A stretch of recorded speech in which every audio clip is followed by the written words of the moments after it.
It's like a more billion things. Barry Bones underscore OW.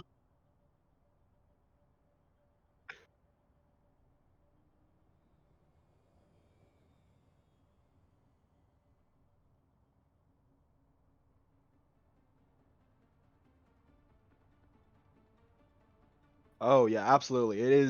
It is primed for some excellence here. I mean, University of Hartford has been going incredibly hard, doing a fantastic job at pretty much everything that they've been playing and looking at us or are giving us looks at.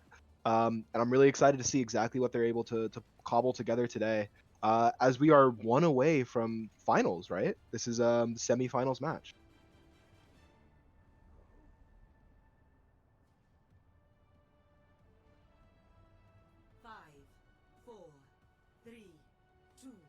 And still a very large thing of the University of Hartford not making it this far into playoffs ever before, and we get to see them roll out here on the meta comp that they have really learned to master and do very great jobs on. So University of Hartford here on the Sigma versus Doomfist, which is very common on this map. You do want to see a lot of dive. However, with this comp, you can see exactly how easily they get isolated. University of Hartford takes really good control on this middle spire.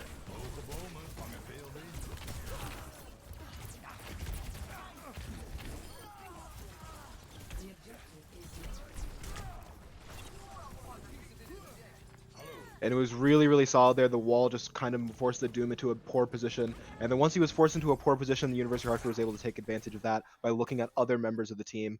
And yeah, the University of Hartford really, really well positioned here, especially on this comp. It's highly defensive. It is a hybrid comp. It moves different. It moves between playing brawly and spammy. But once you have point presence like this, the University of Hartford is going to be primed in a good position to not let go of it. But we do see the swap here from St. Andrews over to Price Double Comp.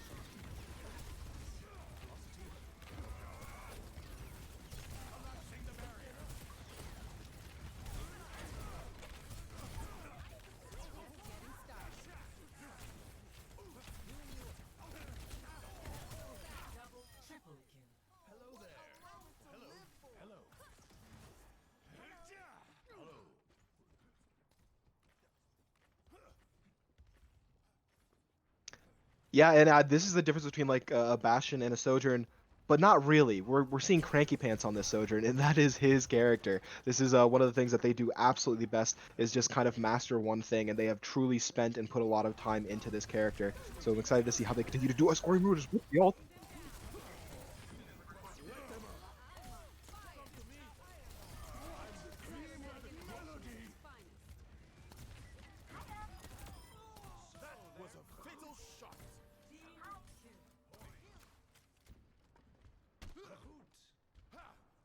Samerxa?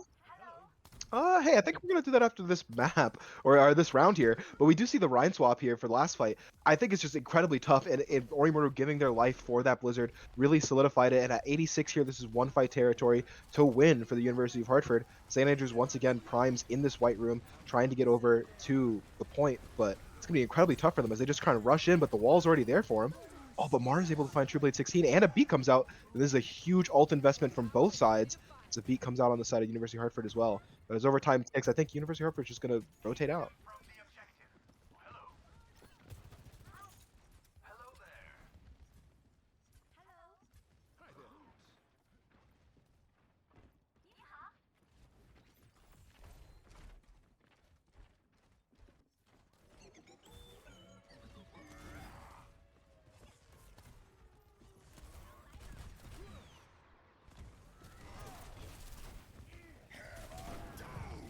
Whoa!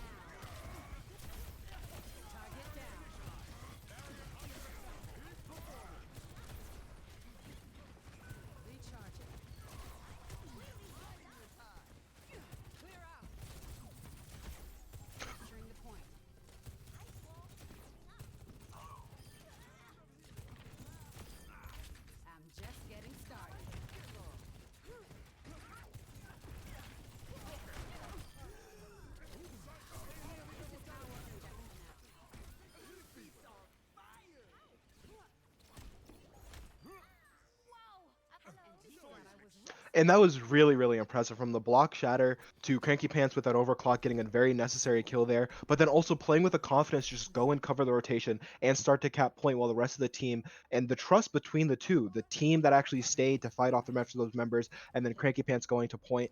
I think that was a beautiful execution of exactly what they want to see here. And the University of Hartford is playing incredibly well here as they take that first map.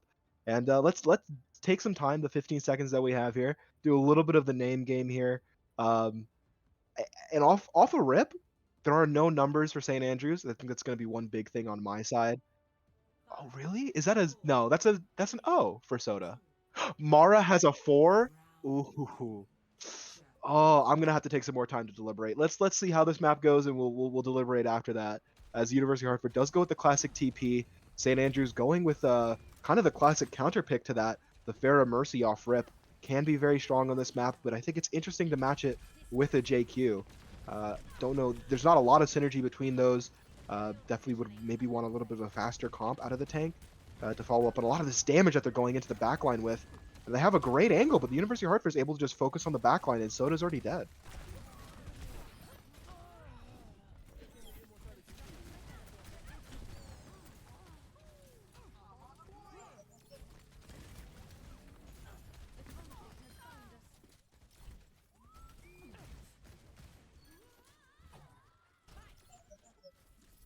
And a side question, one that's really important. If you go back to Orimuru's POV, do you think it's legal to have a health pack just on you at all times? I think it's kind of messed up. You just get a free 250 health?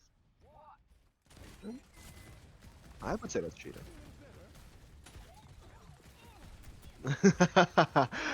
Great shout outs to some old great times. The University of Hartford holding very well here. Triple 16 incredibly low as they start to rush in, and we're still with the Farah Mercy on the side of St. Andrews. I think that the value that you're going to get from that is going to be playing from a lot slower than the JQ wants to play. So you can see the JQ playing around in courtyard. Farah trying to flank, but they're going to have to synergize. Ooh, the timing a lot. Mara brought down to 69 HP. The Mercy sadly going through, and a beautiful window as just takes out both.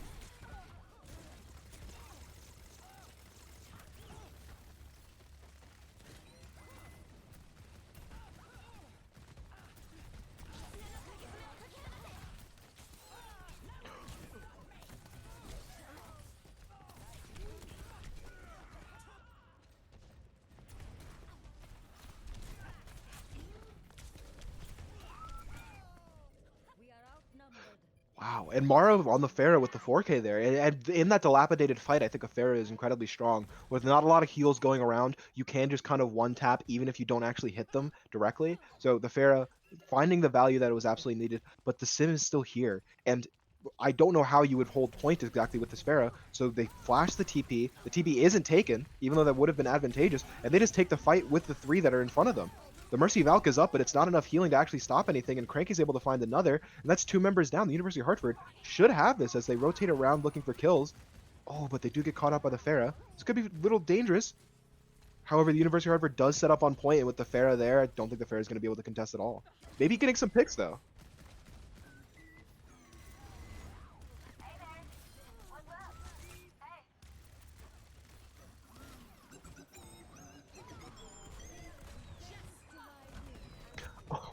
Oh.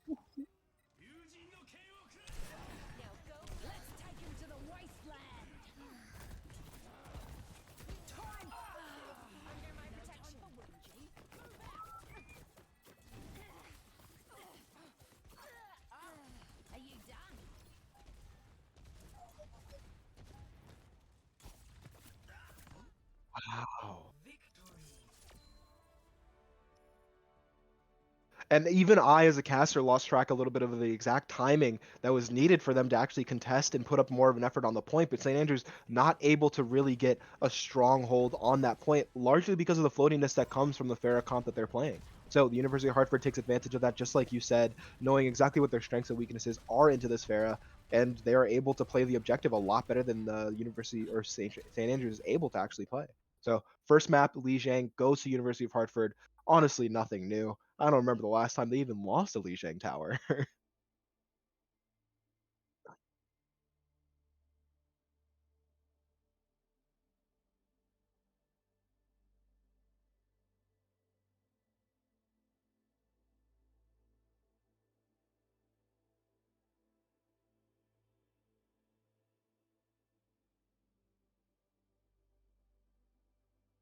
Absolutely, and I mean the science is absolutely ringing true here. They got papers on papers, and I'm watching some highlights with the 90-second delay, and yeah, University of Hartford's playing really, really clean right now. I don't think there's much that St. Andrews can do to stop them. I mean, they're outthinking them, they're out strategizing, they're outplaying them mechanically. University of Hartford's looking really, really solid here. However, I do want to return to it if we have the opportunity. This is to go back and finish off this name game. Um, we have we do have the number right in Mara's name. It's definitely an interesting detractor from the overall points for St. Andrew's name game. However, you do have to point out the University of Hartford does have two numbers as well. However, what's going on there? Castorina on stream? It's just been me, and you've been giving some fantastic color commentary, and I'm very sad. It's very tragic. I'm sorry to hear that.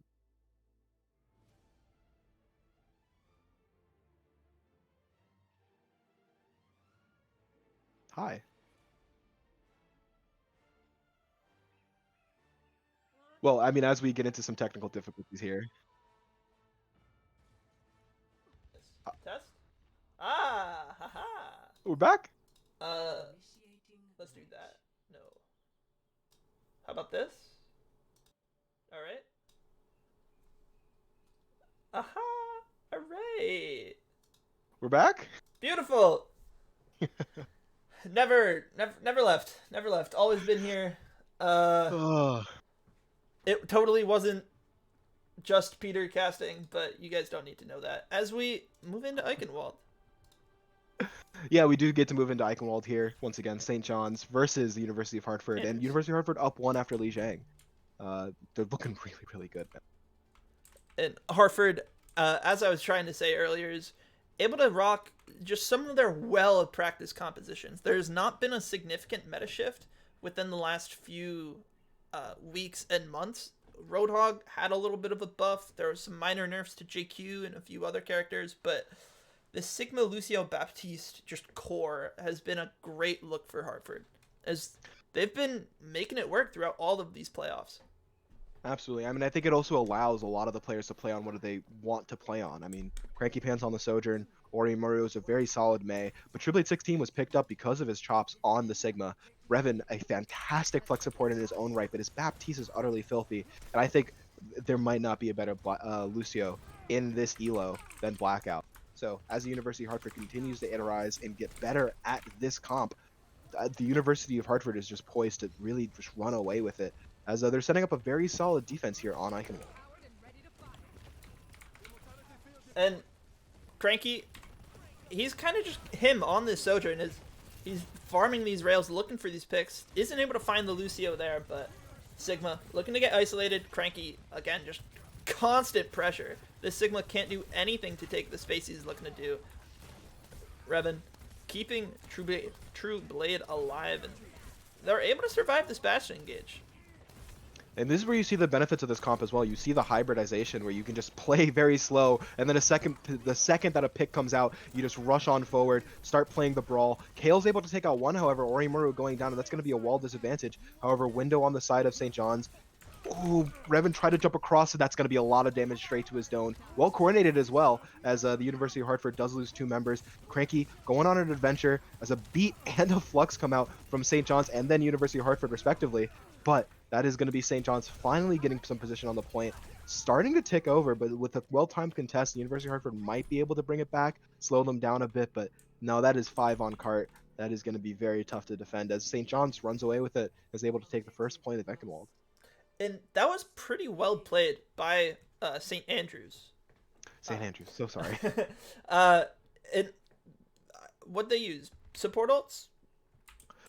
Yeah, I think it was pretty much just Baptiste and Sound Barrier from Lucio, and that's really, really good from St. Andrews, because they have a bunch of other things online here that are going to be very, very strong. As you see, Orimuru, ooh, trying to dodge the ult, is able to get inside of his icicle and negate all damage, but he still has a Bastion in his face, running away at 1 HP, managed to put the wall up, still living, and not a single blow has been traded here. Finally, Orimuru opts to pull out the Blizzard and is able to find the enemy Bastion with it, but at the same time, there's just a disconnect by Revan, and True Blade 16 is Trueblade falls to the enemy Sigma. Yeah, they seem to be playing at two different sides of the map, as Orimaru just trying to get out on the side, or with the help of Revan, gets walled off and is unable to continue to get out. Revan dropping down, potentially trying to stall a little bit of cart here. Nope, they're actually just looking for a pick. Actually looking to kill himself. I thought he was going to go for the Great Escape, would have been amazing. However, decides to instead just regroup with his team as fast as possible. As University of Hartford definitely on the back pedal here, as they're kind of try to regroup, get some ults out, and put up a good defense for the second point. 3 minutes and 30 seconds for St. Andrews. This is really good so far for them. And now, lots of ultimates coming up for St. Andrews, but Cranky opts to pull the button first. And great wall by Orimaru cuts off almost the entirety of the Baptiste window. Now, Cranky's certainly going to get frozen here along with all of his teammates, and that's going to spell the end of just second point as Blackout stalls just a little bit longer. And Hartford's really seeming to struggle here. Do you have any professional guesses as to why? I don't know. Honestly, I think it might be the strength of the Bastion here, but I also think that I think that the tempo that they're playing at, St. Andrews is playing at, is a lot more solid. I think the University of Hartford is just playing a lot more soft than the St. Andrews is, and that could be spelling a lot of doom for them, as they need to know when to switch the tempo. As you see a 4-man flux there, a lot of damage coming in as Cranky on the on the Bastion now, able to provide a lot of that follow-up damage. But the supports on the side of St. Andrew are doing a fantastic job of not only building up ults, but providing a lot of extra damage and utilizing those ults really quickly. I mean, that was one of the fastest Lucio beats that I've ever seen on first point. It's looking incredibly solid for St. Andrews. Tempo switching, as the University of Hartford is having a little bit of struggle with that. Doing great at the spam, not so much at the brawl. Now, I'm not sure if I saw it right, but I think Orimaru was able to place his main wall on top of the enemy Baptiste's Immortality Field and completely negated it. Now we see ultimates coming out from both sides. Orimaru is able to freeze Mara in the middle of their Gravitic Flux, and they don't catch anyone. Wall comes out, looking to keep these final picks and get the staggers as Bastion. All that remains, and Revan is able to take him out across the map with the help of his Soldier 76-like aim. Yeah, I think the University of Hartford might have also just not had a proficiency on those early 2 points. I think that the second point was very difficult for them because of the stagger and the nature of which they actually lost that first fight of the second point. So they just kind of were on the back foot, and once they already were, it was incredibly hard for them to get away from that snowball that was occurring. Now that they've set up properly, this third point defense is looking a lot more solid. Sigma booped in, Rock comes out. However, the University of Hartford just going to try and disengage as fast as possible from that window. It spells utter death for them, so they just get out. It's a clean disengage as they negate so much of the core value of that window, just with a good, well-timed speed amp away. And Sound Barrier comes out completely negates Triple 816's ultimate, and just a trade 1-for-1, which we tend to see a lot during these matchups. And that Bastion just taking so much damage but not ever going down. The strength of armor there. Also, once again, a miscommunication as Triple 816 goes in after that Bastion. Everyone else already backed up. Luckily enough, they were able to get back. However, that Mei goes in, pulls an Orimaru, so trades his life for the Mei ult, and the Mei ult is able to find so much value. Bastion goes incredibly low, but Revan, 1 HP, facing off against a Sigma with absolutely no help. Oh, and there's a Lucio on point, though, and he manages to provide enough of a distraction to get the beat off, and the University of Hartford pushing back forward here. The Flux comes out, however, on the side of Mara, not able to find too much value. The Doomfist swap over for Triple 16. They're able to keep it here. They're able to find some picks as well. This could be very large. The University of Hartford manages to fend them off. Only a Lucio and May remain, and a Baptiste hidden in the corner, as the University of Hartford does manage to get back here. But they need to reset. I think Triple 16 needs to go back and make that swap back over to the Sigma if possible. What a chaotic fight. We saw Triple 8 again switching over to that Doomfist. Cranky, I think, switched to a Sojourn or someone. I can't exactly tell who. As he's over on the Bastion once again. And ultimates thrown out from both parties. As Kale and Soda both have their ultimates online once again. Yeah, and there you go. The Soda's whipping that ultimate as fast as possible, and Kale whipping it as well. That's another trade for monstrous Blizzard as he catches 3 members from St. Andrews, and the Sound Barrier from Lucio is able to keep their whole team up through it, and Trueblade completely surrounded, and he's gonna fall as Revan is taken out before he can even use the ultimate, and Orimaru, I believe the only member left standing Cranky does come back. Orimaru again, all on his lonesome. Revan hoping to get an opportunity to use the ult, but he gets rocked and instantly bullied before he can even get the chances. St. Andrews is able to capture the third objective with still 30 seconds on the clock. Yeah, I think actually I'd like to revise exactly what I think is going wrong here for the University of Hartford. Even though there was a beat online, that was a huge freeze, one that should easily been able to been taken advantage of. However, the University of Hartford visually just was not shooting the same target. We had a Lucio shooting a Lucio, we had a Sigma shooting a Frozen Bastion. There wasn't a lot of target focus, which can eat through that sound barrier health. As helpful as the sound barrier is, you should be able to burst right through it. So potentially the University of Hartford resting on their laurels after this Lijiang win, and instead on Eichenwalde not playing as tight and as sophisticated, or St. Andrews just giving them a look that they did not expect to happen at all. And St. Andrews definitely has twerked up a lot from last map to this one. So University of Hartford is going to have to tighten it up a little bit if they want to continue to succeed against this team. I couldn't have put it any better myself. St. Andrews has really just stepped up and started playing at the level that a team in this competition in the semifinals should be expected to play at. And Hartford may simply be lacking, right? After that first round, it's very easy to just chill out after having such a one-sided performance. But now this is where they need to step up and, start performing. Absolutely, and when the going gets tough, the tough get going, and the University of Hartford has to get tough here, and they definitely have to start get going, as they are on their attack phase here. University of Hartford, once again, they should have a lot better of a time with this tempo switching when it comes to attack, because they get to dictate the pace. As they go around, they see a wall opportunity, but the May is able to slip right through and put up her own wall, but that's a wall negated, and University of Hartford at an equal resource meter right now, at the very least. But a lot of low health pools here. University of Hartford holding on to some key cooldowns. Revan has been farming this window incredibly fast, as he's already at 75%. He may be able to build his window for this first fight, which is, potentially fight altering. Absolutely fight altering, as the University of Hartford takes on his left side flank. Very, very solid positioning overall, as Triple 16 once again goes very, very deep. Has to be bailed out by his supports, and done so beautifully, as the window does come online for the side of Revan for University of Hartford. The Flux as well, however. They look for the Flux first. It's a five-man Flux. All members of St. Andrews are caught, and now the Bastion looking to be the next target, and they are running down this backline. Just a May and Sigma left standing in a clean first fight for Hartford, as they get the capture, and they get a few late staggers on Satonics and Mara. Yeah, and the University of Hartford capping that faster. They have 5 minutes on the board. St. Andrews came with 4 minutes and 30 seconds when they actually finally capped. But once again, something to think about, something that's very, very odious. That Lucio beat came very, very fast. Blackout not even at the beat after winning that fight. And Sock Merxa, the Lucio for St. Andrew, able to build it up much, much faster.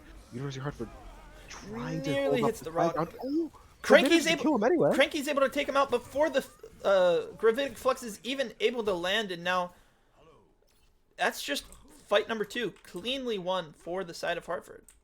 Yeah, and Hartford, their failures seeming to be a flash in the pan instead of something more contingent to something that's going to stay. The University of Hartford really twerking up here, doing a fantastic job of bringing it back, bringing this tempo switching in, and controlling the map there. They took the fight there, and then they go right down to Cart, and they just whip in some ults as well as Cranky fires off the artillery, but is able to be taken out by Soda's artillery, and a brutal blizzard on the side of St. Andrews, so they're able to get a full team wipe there.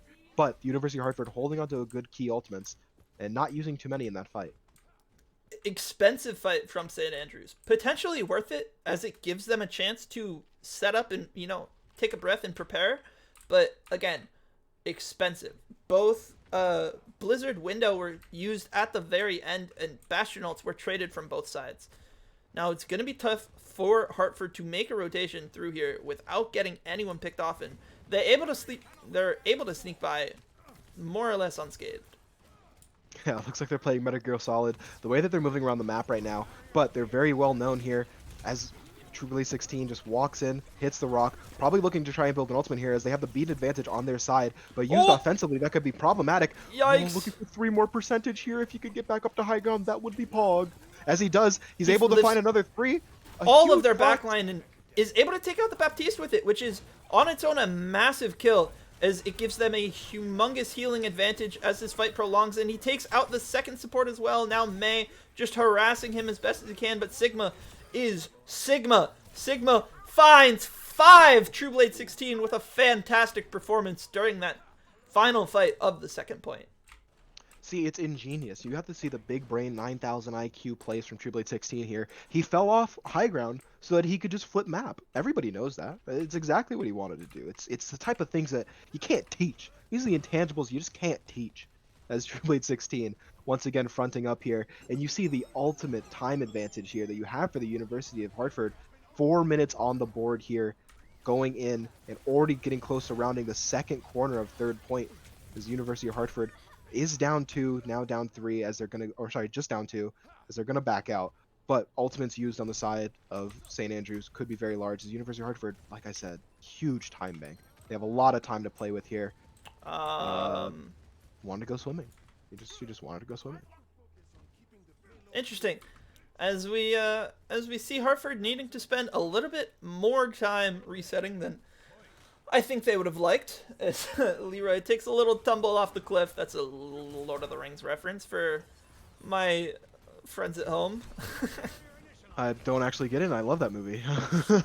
Might have to go for another rewatch sometime soon. As University of Hartford just whipping it in here, Orimuru not trading his life this time. The beat online, however, they're going to have to target focus. They're able to find Mara at the very least. However, this Bastion that Orimuru is just really tunnel visioned on isn't able to go down. And that May, who they should have tracked, had ult, is able to pop it off at the end there. And without beat on the side of University of Hartford, at least not used because he was frozen. Blackout not saving his team there as University of Hartford once again back to the drawing boards and a minute shaved off. That could be very, very troubling. However, there's still a good amount of time because they came in with 4 minutes, 2 minutes, 30 seconds left on the board.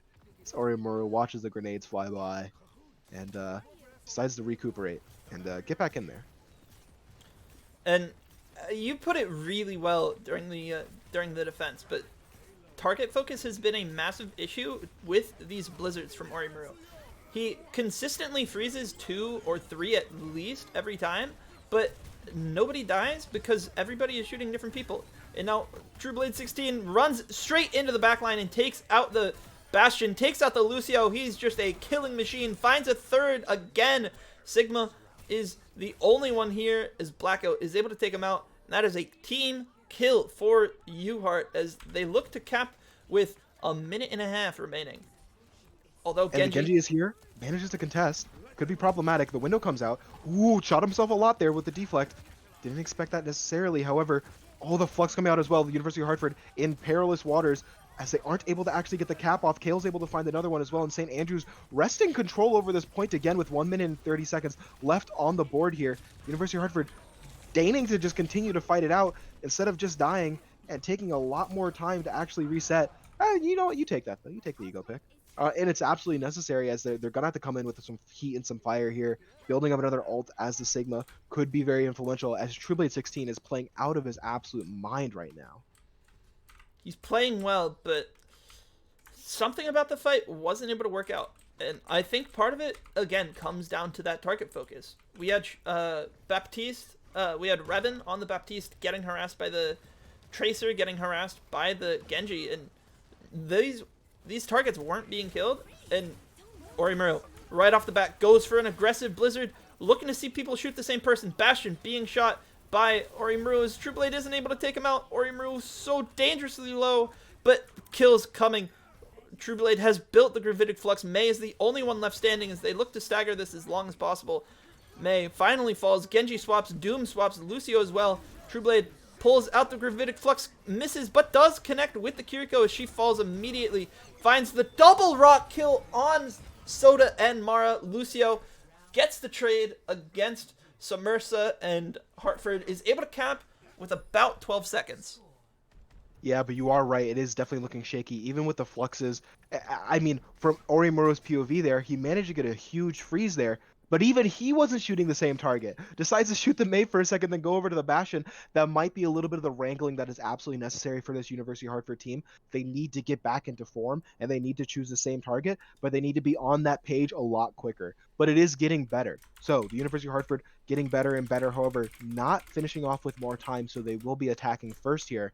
And that could be a perilous position to be put in, especially with how strong this comp can be with defending.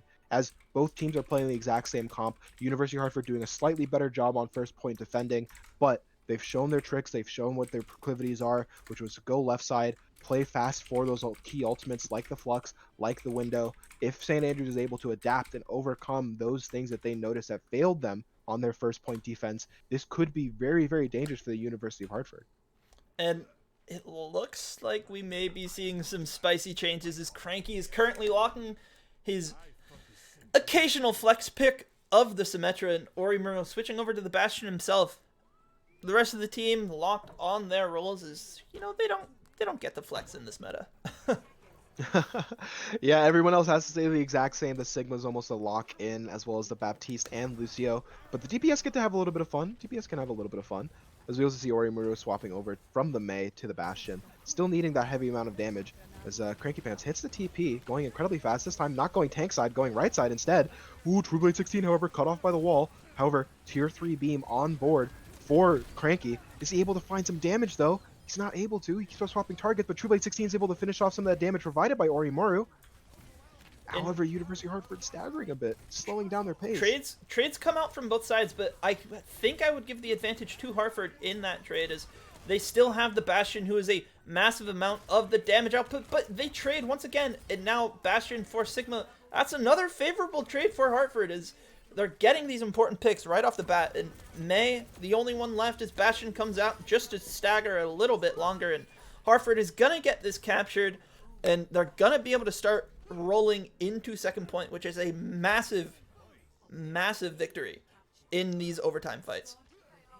Yeah, it's incredibly necessary as you actually get the point here. A minute and 18 seconds was exactly how long it took for University of Hartford, or for St. Andrews to cap first point first time. So we see as University of Hartford already set up on second point. They have flipped map once again. The Lucio is in dangerous waters though, as St. Andrews just runs straight up the objectives. Oh, and they see 9! They weren't paying attention to the cart, as tragedy strikes Hartford. And that is very brutal. I think the Lucio was just out by a couple of pixels going around the corner, trying to defend themselves. And you're absolutely right. As they flip map, a great idea. St. Andrews is able to recognize the advantages and disadvantages of making that decision. They just immediately flip map back. They go straight for point, get the key picks that they need, and at the very least get the Lucio low enough so that they can't contest. And University of Hartford having to scramble all the way from high ground without that TP, nor the speed to make it faster for themselves. And yeah, University of Hartford unable to even get it through gates. That's very, very tough position to be in. But 1 minute and 18 seconds on the board. It's going to be up to their first point defense to try and shave off as much time as possible, if not try and hold them fully. It's unfortunate, but it's really important for the side of UHeart to recognize that it's such a small thing, right? The way they were going to win this, whether they C9'd there or if they just lost the fight, is getting a full hold, right? This is the straightforward, easiest option for them to win this. They full hold, they don't have to worry about that recontest in the slightest. And getting this first objective can be really difficult if Hartford plays around this Mei wall and just shuts down St. Andrews, like they have during their attack phase. Yeah, and they're looking to not get caught out as well, because we do see, once again, the exact same comp run out by both teams. They want to make sure that their Sigma doesn't get caught out, the Mei wall from St. Andrews as well. However, the Sigma from St. Andrews finds out exactly what it means to be caught out by a Mei wall, as the perfect Mei wall from Orimuro leads to an immediate rush as Revan gets in there, getting his hands dirty, no longer a healer. He's supporting by killing the enemies, as University of Hartford able to take a very clean, fast fight, and St. Andrews respecting it by either dying quickly or disengaging as fast as possible. That's 30 seconds raced off the board immediately. So the University of Hartford, last fight potentially. 30 seconds remaining here is, it really is going to be near impossible for St. Andrews to take two full fights, as they go for a Mei wall and a turret engage, but they don't find any value with it. Now Hartford should have a massive advantage if they're able to push in right now, as they go for their own Bastion turret engage, and they don't find any kills of their own either, as both teams successfully kite the engage. Yeah, those are blows traded, and without the synchronicity of them, that is a little bit of an advantage for St. Andrews as they try to go back in, but a well-timed Maywall does force the Bastion over to the left side here, and they're not looking to creep around. The Flux comes out very large from Trueblade 16, however, the beat on the side of Sok Mirza once again trying to keep them up as Soda manages to find one and Mars able to find another. University of Hartford, they are in OT, but they're going to have to finish this off in a way where they can group back up and try and get back and recontest the point. However, the point has not even ticked over at all. Blackout and Revan trying to do their best job to spend as much time delaying that point progress as possible.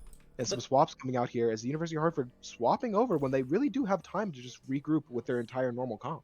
The fact that they opted to switch over, I'm not a fan of this soldier, but everybody else I think is really quite necessary. Orimaru goes for this Blizzard, freezes Bastion, gets him right away, and now has to shoot the lamp, finishes off the Baptiste, and Hartford is going to be able to take this, as it's just a Lucio and a Sigma remaining. As long as they shoot the same target and kill them quickly, this is Hartford's for the taking. And Orimaru looking to wall off before he can actually even confirm the kill of the Sigma, but it does not matter as University of Hartford is able to stop him before that golden box of victory. They were put in a perilous, almost unwinnable position there with how close that second point cap was actually, but the University of Hartford playing incredibly well, especially off of Orimaru's well-timed Blizzard there, just absolutely inting in directly. And yeah, I think this play of the game also speaks to the volume of how well this player is doing. Trueblade 16 really did a fantastic job. I think this is one of those efforts that is absolutely necessary when St. Andrews is playing this well. You need your players to torque up as well. You need your players to put in the time necessary and let their bona fides speak for themselves. And I think it is. Each individual player is playing really, really well, but I do want to give a special shout out to Trueblade 16, who's doing magical things on the Sigma, building fluxes fast, hitting 4 to 5 mans almost exclusively, and then on top of that, following up with some really good neutral shots from his primary fire. University of Hartford as a whole playing really well, but they do need to tighten up as they are getting nipped at the heels here by St. Andrews. They are coming and they can flip this back at any point, but they're up 2-0. It's going to take an entire reverse sweep for the University of Hartford to lose this one, but St. Andrews might have it in the cards. That sounds like a caster curse. As we're seem to be taking a little bit of a breather as St. Andrews has yet to pick their next map, as my headphones are also telling me that they're almost dead. But I think it's time for our ad read. I'm sorry, let me just check my notes here.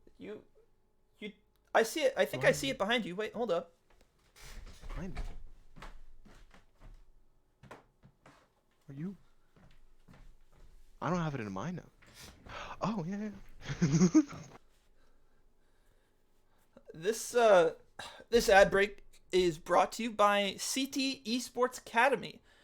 I am Coach Culver, joined by Coach Peter. Coach Peter, and talk to us, Mr. Coach Peter. What is CT Esports Academy?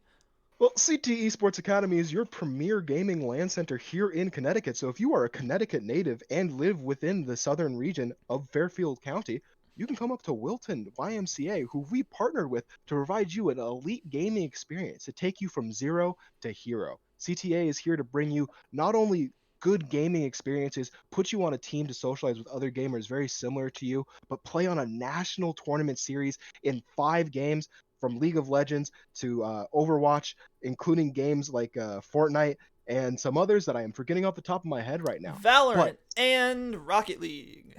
Valorant and Rocket League, and you can join not only as a middle schooler, as an elementary schooler, but as a high schooler. You can get the time and practice in needed if you're looking to try and go to college for esports. If you're trying to make it as a streamer, if you're trying to make it into the professional scene, you can always start here. So if you know somebody under the age of 18 in high school, in middle school, in elementary school that is looking to work with collegiate coaches and work inside of a college level LAN center inside of the YMCA here at Wilton, give us our number. Check out ctesportsacademy.com so that we can help you become the gamer that you've always meant to be, that's inside you. We could bring it out for you. And really, really happy the University of Hartford allowed us to do this last second and with absolutely no regard. Certainly, and it seems like I just got a DM. Ooh, a DM. True Blade 16 had 30k damage. Wow. Sorry, reports coming in. I'm sorry. Could you repeat that one? True Blade 16 from the University of Hartford. Let me had 30,000 damage during Eichenwalde. Wow. Yeah, I mean what can I say? That is why I pointed him out as doing so well on that map. That's crazy. That is like, yeah, Sigmas get a lot of damage. That's a lot of damage. Like, Now that's a lot of damage. That's a Phil Swift reference. Oh, to bring back to the Lord of the Rings reference from earlier that unfortunately was missed was, I believe I said he took a little tumble off the cliff. It is a reference to when Aragorn is stuck to the warg, and the little wolf monster horse thing. Are you familiar? You know the warg riders in which is it? Fellowship of the Ring? No. I thought the wargs were in the second movie. The Two Towers. Yeah. The Two Towers. The Two Towers. It is the Two Towers. When they are, the citizens of Rohan are traversing the landscape to arrive at Helm's Deep. During that transition, like a dive would in Overwatch, the wargs of Saruman dove the Rohan citizens, who were like a bunker comp trying to bunker up in Helm's Deep. And unfortunately for our Lord and Savior Aragorn, son of Arathorn, heir to the throne, he got stuck on his little brace, got stuck on a warg, and the warg just wasn't able to stop himself, and he was just going full speed and tumbled off the cliff. And he took a tumble. And I will expand the reference to the quote itself. Legolas, the woodland realm hero and prince, was interrogating the orc who was the rider of the warg, and saw that he was holding Aragorn's necklace that he received from Eowyn. And during the interrogation, Legolas asked politely, "Where did Aragorn go? Where did you get this necklace?" And the evil orc said, "He took a little tumble off the cliff." Oh, I'm so sorry. I like heavy zoned out there. At some I started off as a bit. It wasn't a bit by the end of that. I do love Lord of the Rings though. I just don't remember any of this. Well, that's quite all right. As we your lovely production crew are. I took a little. Ah, perfect. I totally don't have a monitor scene to capture this, because why on earth would I ever be doing this? What can I do? I know what I can do. Wait, are we still in break right now? We are Has still 5 in a minutes break. not gone by? An R was just sent, but they have yet to launch, so we are gonna do this super quick. Okay. Full screen this. Beautiful. On getyarn.io. It was the first one I could find. All right, you see? Yeah, I see. Wait, if I full screen, does it like screw it up, or is it fine? Where's my mouse? Don't tumble off. Let me refresh it. Ready? Yeah, I but took a little tumble off the cliff. There we go. wow. Thank you, chat. Wow.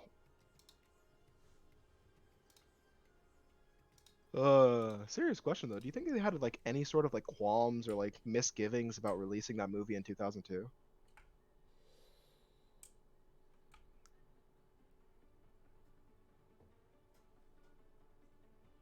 All right, so it looks like we're going to Survasa here, University of Hartford. And it looks like the University of Hartford is going to be running out on their tried and true Roadhog Junkrat double Australian composition, and It seems on the other side, St. Andrews is switching it up with a Junker Queen Moira Reaper.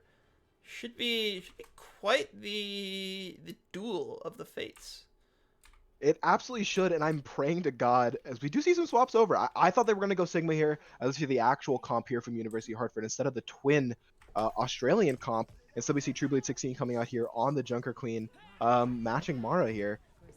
I think this is better. This is really, really solid. A great look from the University of Hartford. However, a key difference is the difference between a Moira and a Baptiste. One is a lot more solid damage, good cooldowns, and the other one is Moira. Moira really opts into just those fast, aggressive playstyles, which is going to work really well with the Mei as well. As St. Andrews is able to just completely play outside of Cranky's LOS. He isn't able to get almost any value on that Sojourn during this first fight. And Oromu trying to do as much as he possibly can on that Genji. He's not able to find much purchase when from all of those right clicks.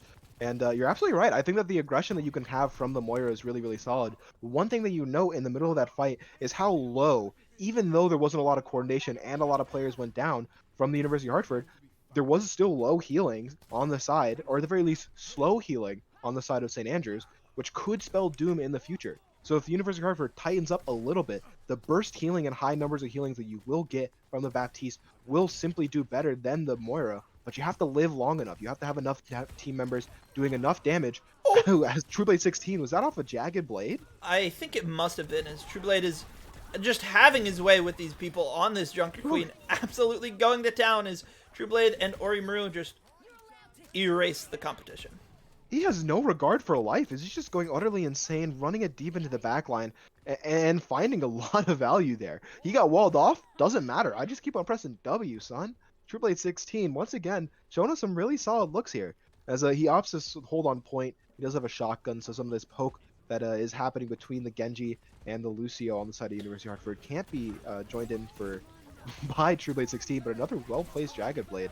As he decides to whip this massive engages. He's able to take out two with the axe swing and ultimate together. And that's likely going to be a fight win. As it's just a Moira and Queen, although Moira is still sneaking alive. Junker Queen, the last one remaining for St. Andrews, as True Blade takes him out with the Jagged Blade. Wow, yeah, this is incredibly solid. That was a 5-man ult, or if not 4-man, because the Junker Queen actually got out of the way. True Blade 16 doing a fantastic job on multiple tanks here, showing exactly how much of a multi-threat he is. And at 85% with a Lucio just spawning, St. Andrews is going to have maybe one touch available. However, they are rather far away, and this point just keeps on ticking. And they seem to opt to just not even engage, looking instead towards the next point, as it actually, we see a pause. As True Blade 16, oh, his swag was too great. Oh, his women were too hot. Oh, they're going to kill him. They tried to assassinate him. He was too swag. He did too much. I think True Blade's account is cursed.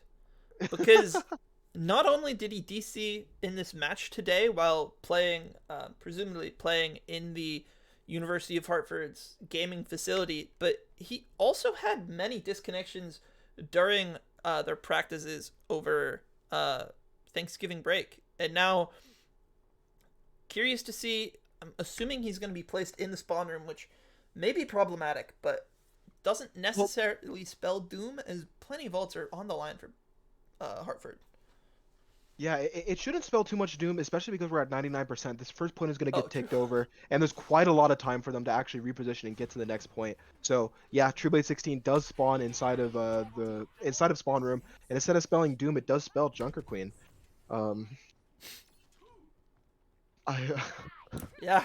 Doomfist was not selected by True Blade. You know, plenty of ultimates on the cards for Hartford. Is they have a slight edge, just 20% on two different DPS characters. And Cranky's gonna pull the plug first, and Sound Barrier comes out in exchange, which could be really advantageous, as now Oromu is able to go in deep with the blade of his own, and he's going in, slashing, dashing, spinning around. But Soda is able to take him out, and Hartford looking like they're going to get this first capture, but there's still a bit of a contest on the side of St. Andrews. Yeah, I mean, all that damage coming out from both DPS ults just kind of keyed up everybody else to just follow on through and just clean up as best as they possibly can, and that was incredibly well done by both the DPS. You baiting out the first ultimate and then going with the dash, or sorry, with the Genji Blade, as University of Hartford does have first point cap. And remember, each one of these points really can only allow for 3 points, 3 fights per point, unless you actually flip it over to your side. As University of Hartford holding up close here, but Saltonix is able to find a great, well-placed long-range shot, and Mara just waddling in. A blade used to clean up a pretty well-dilapidated fight and not finding a lot of value. I wouldn't suggest it, as Triple Blade 16 does go down to it, but Orimaru is able to sneak away, and that's pretty fair ult trade there, as we see Revan using an ult that he can get back really quickly for Soda's very impactful, very influential, blade. forgot the name of it for a second there, but it's no longer online for Soda. Orimaru might be able to build it, or definitely should be able to build it first. Really nervous for Hartford to see if they're prepared for the rampage on the side of Mara for St. Andrews. Kale is able to take one out, just shoots Orimaru right in the face with this Kiriko. Yeah, and University of Hartford just on the back foot here, backing out. Sakmerz is able to find another here as they are pushing almost into their spawn. This is a really good position to hold, actually. This happened to me earlier in comp. We 3-0'd on Survasa, and specifically on this point, you actually can get a very solid spawn hold going. Not that it's very important, as we're at 80% already. The Lucio has spawns for the University of Hartford, is able to make it back if possible, but this Blizzard's just going to stop them. But that's good. Very, very solid. Oh, as they start to invest ultimates too, however, They're University not of going to Hartford's be gonna able have to to touch reach. and win the fight, and they can't. They should have recognized that without the ability to touch, wasn't very necessary for them to actually go in. Oh, never mind. Trevor, he's just swag. He's just actually too swag. Someone DC him again. And St. Andrews, They lost the point. ultimately though, St. Andrews is able to capture that point, and now they move on to the third round of this Survasa map.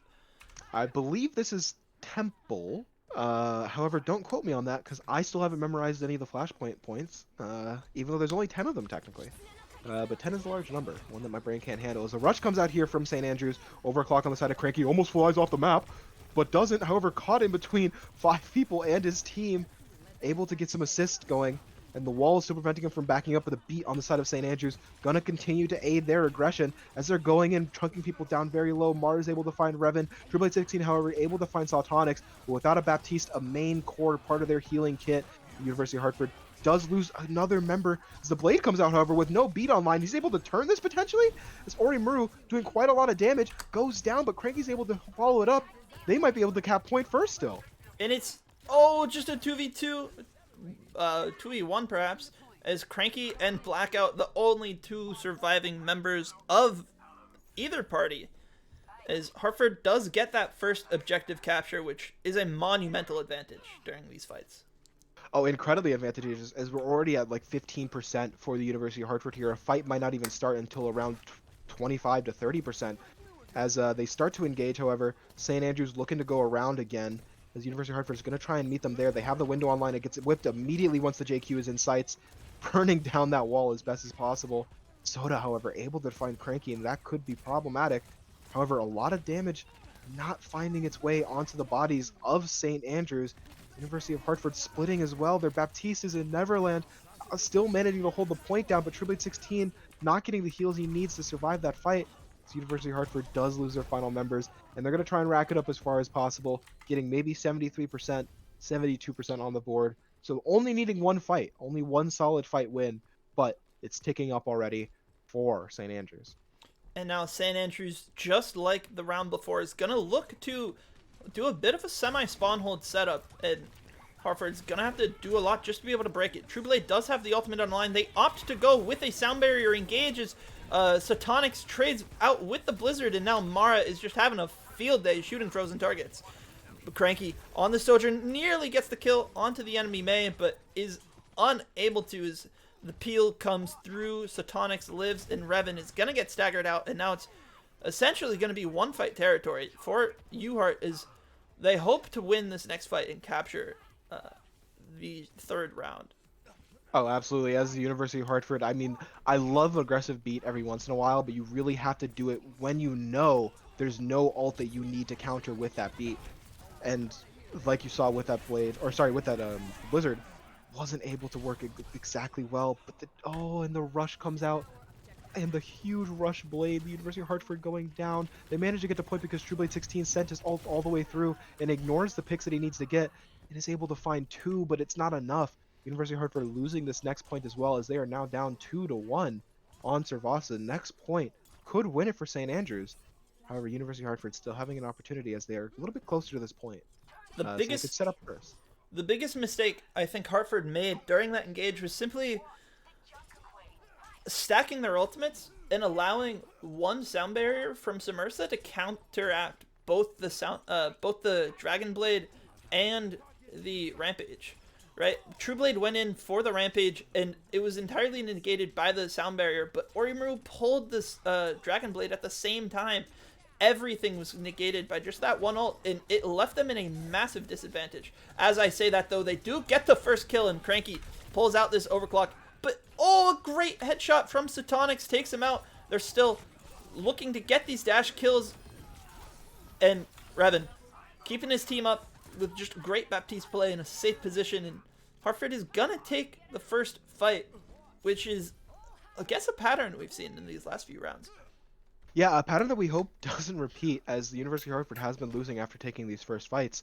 A little bit of sprays going on, as I'm pretty sure that's a stock image of Revan, like IRL, looking like an absolute Chad. However, the University of Hartford having to bring that Chad energy into the server, that they're going to actually win this, as that's a huge wall on the True Blade 16. They managed to break through. Lamp comes out to save them, but once again, and the beat is just a second late, unable to save True Blade 16. The rest surely will fall as well, as the University of Hartford looking to lose this point capture, or at least this point hold, as they are at 60% on the board.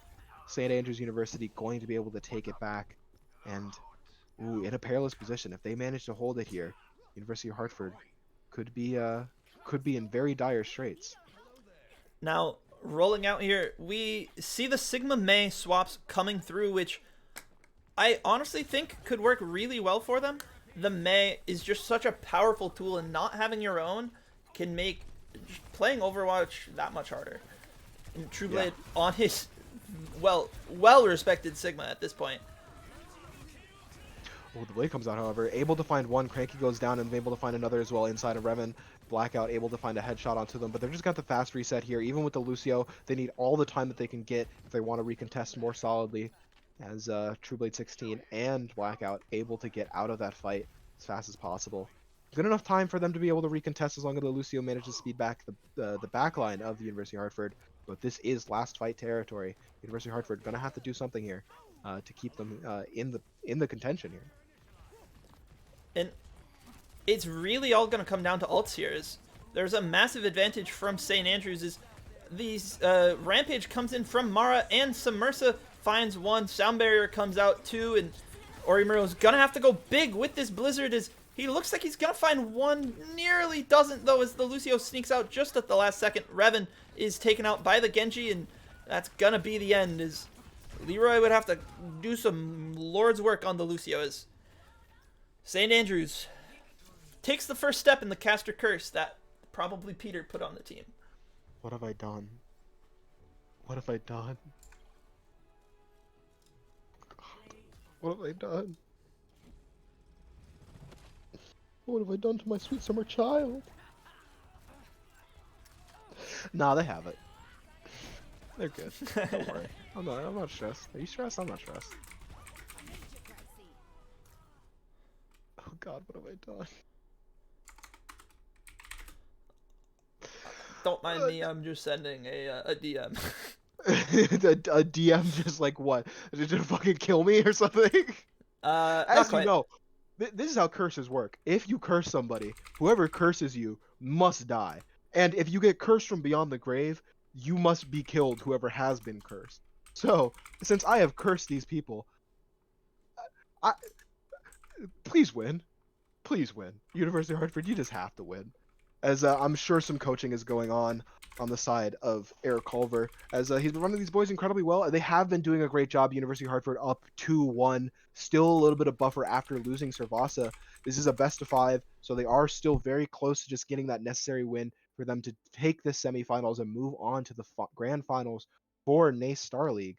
However, St. Andrews, like we saw in Eichenwalde, putting up a very good defense. They're very, very solid at chasing and putting up solid defenses around spawn holds, around pivotal important chokes, and the University of Hartford kind of faltering a little bit as they're losing a little bit of the synergy. They're falling back on a lot of their old errors that are very common that you would see in Scrim, but the University of Hartford still having an option to be able to twerk up here and bring it back to what's absolutely necessary.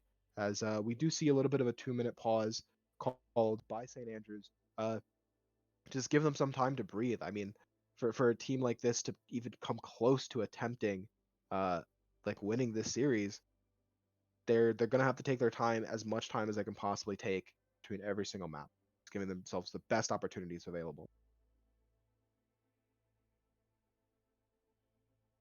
Can't hear you. I think it's also important for Hartford to really take a second and just breathe in this moment, right? Hartford, they haven't really dealt with many struggles up to this point. It's largely been 3-0s. Yeah, a couple, lost fights here or there, but they've only lost, I think, up to this point, not including the Survasa map that we just spectated. I believe they've only lost either 2 or 3 maps the whole season. So Hartford doesn't have this level of experience in, pulling themselves up by the bootstraps, right? And getting their act together. And St. Andrews, they're going to make Hartford work for this. If Hartford takes a breath and just slacks off, it might be a rough one. Yeah, when you have like a winning organization like this, when you have them just experience victory after victory after victory, what do you do when you're down one? What do you do when you start having somebody just continue to apply the pressure? Also, what do you do when you've almost never played a push map in official NACE Star League season? Could be very, very tough. But the University of Hartford, well known for at the very least being able to bring it back. I don't know very much about this team. I haven't seen them in this type of scenario before. However, they scrim losing. That is how everybody should scrim. You should always go into a scrim not looking to win or lose necessarily, but you should be facing tough enough competition where it's at the very least a draw. If not, you are gaining some form of knowledge by virtue of going up against stronger teams, sharpening yourself against the best whetstone available. And the University of Hartford has been doing that in scrims. So if they can bring that energy and allow themselves to continue to pop off, recenter themselves, and then pop off, that could be everything here as we do head into Esperança. The first time, at least in my recent memory, at least in the last couple weeks, that we've seen them play a push map. It's exactly what I was saying earlier. It's the same concept, is that Hartford has had repeated 3-0s the past couple matches that, yeah, they've been practicing Survasa, Esperança and other push maps, but they haven't had to actually play it. Yeah, and playing in match very much different than playing in scrims. There's a lot more of a lackadaisical feeling overall to that. So University of Hartford coming out here on the tried and true Sigma comp. St. Andrews seemingly finding exactly what comp they like to play in, especially how prevalent or how well played this Junker Queen is by Mara, as they decide to go with the Junker Queen comp. And Trueblade returns to his favorite Sigma after that 30k damage game. I really can't blame him. Absolutely. And I think even on Survasa, it would have been viable to start from the beginning. I think we saw a lot of value even on the short time that they did swap over to it for that last point. The University of Hartford starting off on the Sigma comp could be everything here, as there's a little bit of tiki-taki back and forth, playing a little coquettishly. This is a very much a mis-tempo composition matchup here, as University of Hartford just wresting control over the center spire. And as you say, the tiki-taki poking is really typically going to be beneficial for Hartford in this matchup, as Trueblade on the Sigma versus the Junker Queen is supposedly favored, but Orimuro is going to be the first one to fall. Is good dash, and that's going to spell disaster as Hartford falls. Yeah, Orimuro playing very, very aggressively there, even without without the abilities to actually get himself out of that situation that he put himself in. Very, very tough to start off like that. However, with the longevity of push, 10 minutes straight of just absolute raw gameplay, University of Hartford has a couple of opportunities here to stop them. And one of the most pivotal things to stop them from getting is going to be that forward spawn. The advantage in the snowball that comes from potentially getting that forward spawn capped could be really, really disastrous for the University of Hartford. As the Flux comes out here, trying to do as much as you possibly can to stop this aggression play. However, the beat, once again, a very fast-built beat on the side. Oh, and it goes right through, however, the Junker Queen ult coming out, catching two, the Blade following up with another neutral kill. That's almost a 5k for Mara, as that should surely spell a forward spawn cap for the side of St. John's University. What Deep have I done? breaths. Deep breaths. Ultimates online. Orimaru and just about everyone from Hartford has their ultimates available, with the exception of Trueblade, who used it in that previous fight. And as the Blade, or sorry, I don't know what I'm saying, as a massive blizzard is thrown into the backline, it's just a Junker Queen completely getting harassed by this team, but a little bit of discoordination, the Junker Queen is allowed to live and still being harassed, gets pulled in. Great wall by Orimaru, but some just missing target focuses. Trueblade 16 is on the flank on his own thing, and this Junker Queen has yet to fall. Yeah, the Junker Queen is mispositioning so heavily. If the entire team looks at them, that's a great thing to look at. However, you're the only person on your team actually trying to fight this demon of a character to fight 1v1, especially when you're low cooldowns. You're going to lose. And exactly like you said, it's the split target focus. The University of Hartford really not playing as a team anymore. It seems like, that's just exactly what it seems like. The University of Hartford not playing together at all. And now, great ultimate from Cranky on the tables is he pulls out the overclock, looking to just get a couple kills and shoots the deflecting Genji, always dangerous. But Junker Queen and Kiriko here on their own. Great rock from Trueblade 16 completely negates the rampage, and that may be a momentum changer. As Trueblade looking to run down these ping targets, shooting everyone in every direction. A little bit of chaos as they do take out the Mei, and they're looking for more. And this is what is needed. Trueblade 16 and Orimaru, they need to work together, especially the confidence booster that you get from playing synergized together. Not only that, but just the necessity of playing together in a comp like this. You need your tank to be playing with the tank buster. You need to be looking at the same targets no matter what that target is. Target focus, what you're focusing on, matters a lot less than the fact that you're focusing together. The University of Hartford playing a lot more like a team here. Orimaru playing aggressively with Trueblade 16 in his stead. You see the Flux come out. Massive Flux yet again, and another sound barrier there to counter it. No, Blackout gets Ajaxed from Soda with this Genji Blade, and that is a massive ultimate swing. Is because of that, they are going to lose their forward progress that they were taking. Yeah, and the forward spawn should be flipping over back again to St. Andrews University. They are poised to run away with this, as the snowball on a map like this could be very, very tough to overcome. But there are solid ultimates online here. You talk about snowball, but Orimaru is looking to snowball himself with his good pal Q, as they're all stuck in this corner, and they're not even going to need to use this ultimate. It's just a massive advantage. Orimaru going to town on this Mei, and that was either 3 or 4 with the help of that headshot on the Lucio at the start of the fight, as Trueblade 16 finds that first kill. Yeah, very, very solid. That was very good. I'm really also very glad that they did not use the ultimate there. Was not necessary in a 3v5 fight, even though they were stuck in a corner. Could have used an ultimate on the side of St. Andrews University, but they don't have any. However, the University of Hartford might not know that. They also need to continue to make sure that they ult track here. Oh, as we see the ultimate coming in from Orimaru, is he going to put the wall down from the grave so they can get some of these picks? The wall is still up. Somebody was frozen inside. Revan's able to find one, but they're down 2 for the University of Hartford. A great rock onto the Lucio, followed up by Blackout. Trueblade 16 does go down, however, but they've equalized it as much as possible. The Mei has won. As long as they could push as much as possible would be helpful. But they're not able to, only eking out a couple more meters, and we're down to 4 minutes of play left on Esperança. But the University of Hartford, they are overcoming the snowball quite heavily. They started off very strong, St. Andrews University, pushing it rather far. However, the University of Hartford is able to take one fight, push it back. They just need to snowball those fights together. They need to start tacking it all together and making the mosaic that will spell them victory. St. Andrews does a great job of just pushing the bot forward, getting those forward spawns, and then backing up, because having those forward spawns can be a monumental advantage as these fights get prolonged. and now they're purely looking to stall these out as a massive flux comes and hits 2 and can't quite kill this. Lucio hits the rock, finally gets the final blow, and they trade 1 for 1, 2 ults used, and Revan uses the Kitsune Rush and is taken out immediately. Blackout and Trueblade, the only remaining members of Hartford, as one falls, and Blackout, all that remains is he runs and stays alive with his life. He just skitters away, tries to get back to the team so he can speed them back. They just want to continue to deny as much progress as possible. Like I said, though, you need to start, like, tacking these on. You need to start winning fight after fight after fight. Trueblade 16 decides that it's enough with a Sigma, drops it, decides that it's no longer what he wants to play with, and starts to go over instead to the Junker Queen here.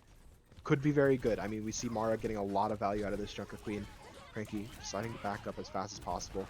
And the cart once again, or sorry, the barrier once again pushing a little bit further, making it that much harder for the University of Hartford to overcome all of this progress that is being made by St. Andrews University.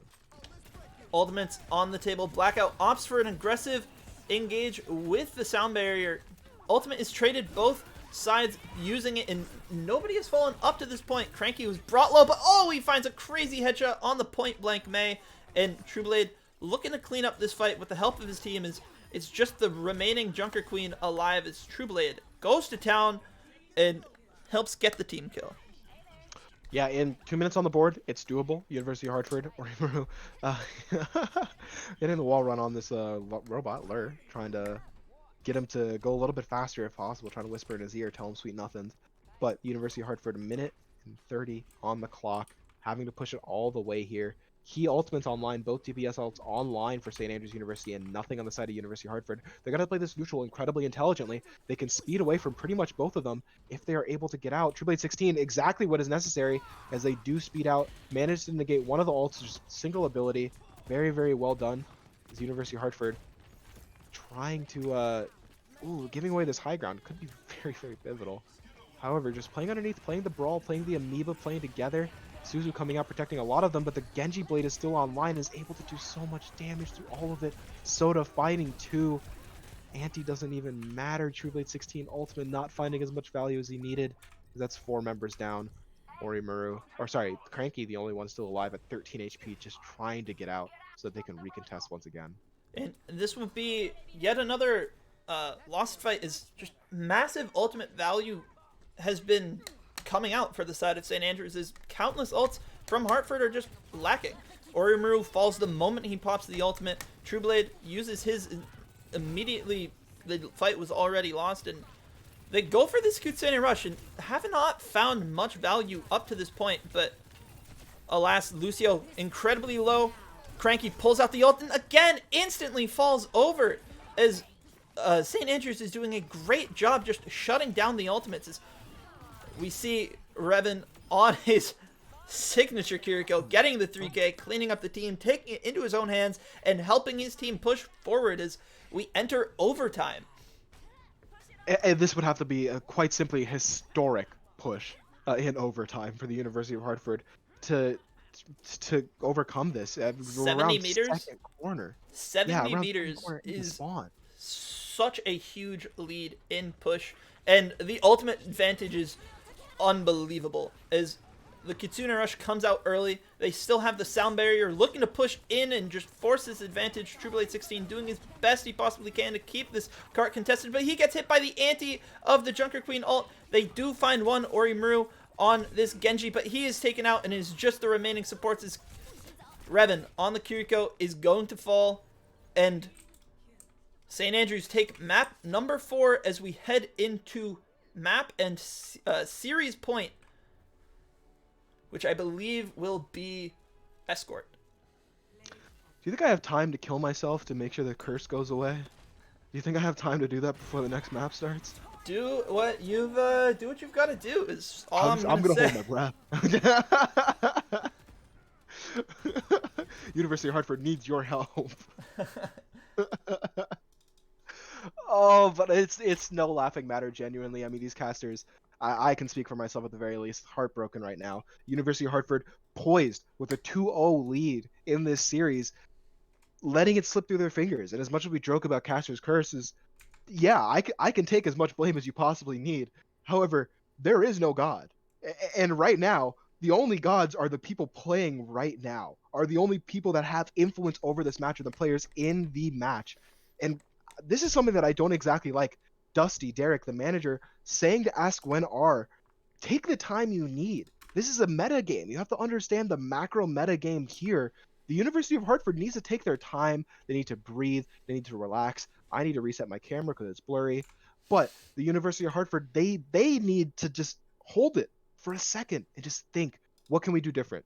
How do we fix some small things? Not big things, not parsing blame, not looking for what is the major macro issue, just the small things. But you only get there by just breathing, getting some water, taking a walk around, taking a bio. But we are already into our next map. And listen, I don't mean to continue to try and curse them, but the University of Hartford, you just got to do something here. You just got to, you know, and you're blowing away opportunities to do said things by virtue of taking time, thinking, like just delaying by a short amount of time. The NACE Star League, they allow you to do so, and it's for these reasons. Mental resets are very validly necessary for every single team, whether you're winning or losing. And this is 2 maps gone by where the University of Hartford is ready to go right in instead of taking the time to just hold it, think, and just go after the fact.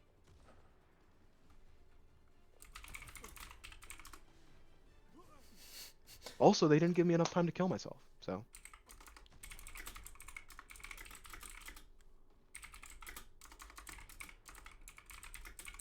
Don't mind me.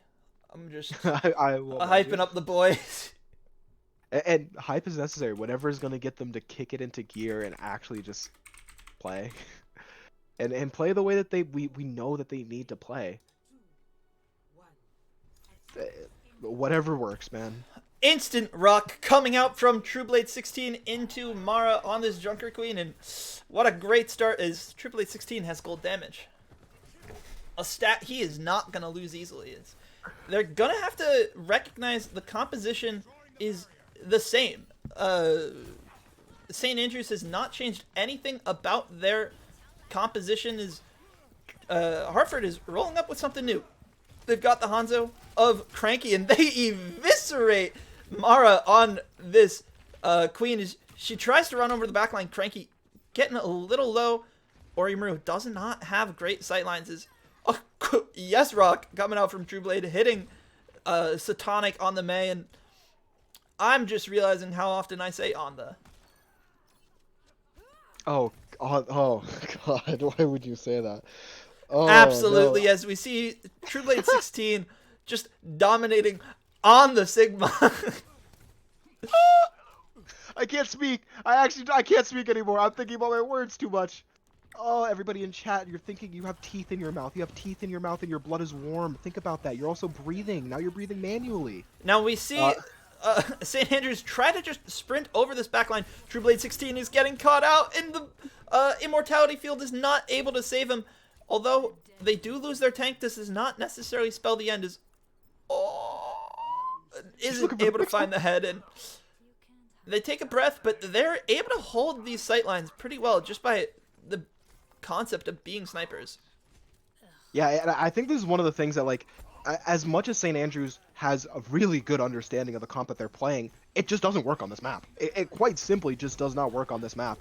Especially long term, if we even get to second point, the University of Hartford is going to have a very fun time just shooting at them every time. They might be fast moving targets, but they're still sitting ducks essentially. However, second point might come faster than we wanted. Blackout, however, able to start and flip this back around, getting some pivotal picks, and the University of Hartford trying to wrest control over this point once again. Blackout following it up with another amazing headshot, and the University of Hartford able to just reset up.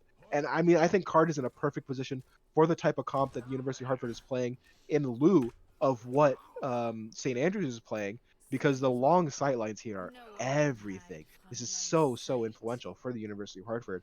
So the comp matchup is just really solid. That's a low May. Without those Widowmaker nerfs, that is a dead May. But of course, we live in 2023, and Orimaru nearly has his life taken out, but Blizzard used Transcendence from Blackout is absolutely massive as it helps keep his team alive through the Junker Queen pressure and the Blizzard. Cranky just finds the head of 2 members of St. Andrews, and this Hanzo is going wild as he is just having his way with these people. Finds 3, just a Genji and Kiriko that remain. True Blade 16 hits him with the ricochet rounds, and the Kiriko is going to have to run away, and Cranky coming alive when they needed him the most. When is the last time we've seen Cranky play Hanzo? He is playing it like he's been playing it every single day, and like this is crazy. This is a really, really solid Hanzo performance. But I'm gonna lose it. I'm gonna scream.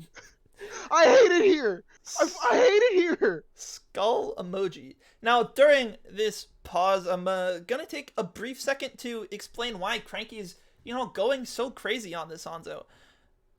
He's going crazy on this Hanzo because he learned from our sponsor of the second half of this stream, twitch.tv/Eric Culver, our sponsor, how to play Hanzo. Eric Culver doing a series on twitch.tv/Eric Culver where he 1 or 2 tricks a character in Overwatch for an entire morning. Streams go live 9 or 9:30 every morning. Catch you there. Cranky spectated the Eric Culver Hanzo, and oh boy, did he learn a thing or two. Specifically, how bad Eric Culver is at that hero. Hey, but you have to be a pioneer. You gotta lay the breadwork for or the bedrock or something. Oh! You gotta do something. But that is an Eric Culver classic as the University of Hartford losing this just quite simply because of the fact that they just don't have a tank in. True Blade 16 swapping over the Doom just to contest for a second, but instead just trying to get out. But also just ults. That was a huge ult used by St. Andrews, especially well timed after said pause. And I really hope that True Blade 16 is not kicking himself. It's not necessary to. These things happen. You just need to, focus up, GG, go next, and just get back into the game. It does not matter that you disconnected. You need to reconnect as fast as possible. And they're in good standing right now, especially where the cart is. Second point is really, really good. 1 fight win, and this could be a full hold on second point easily. Peek all, Derek moment, Derek, please. Derek. Oh my god. I hate it here. I get to say it twice. I hate it here. I fucking hate it here.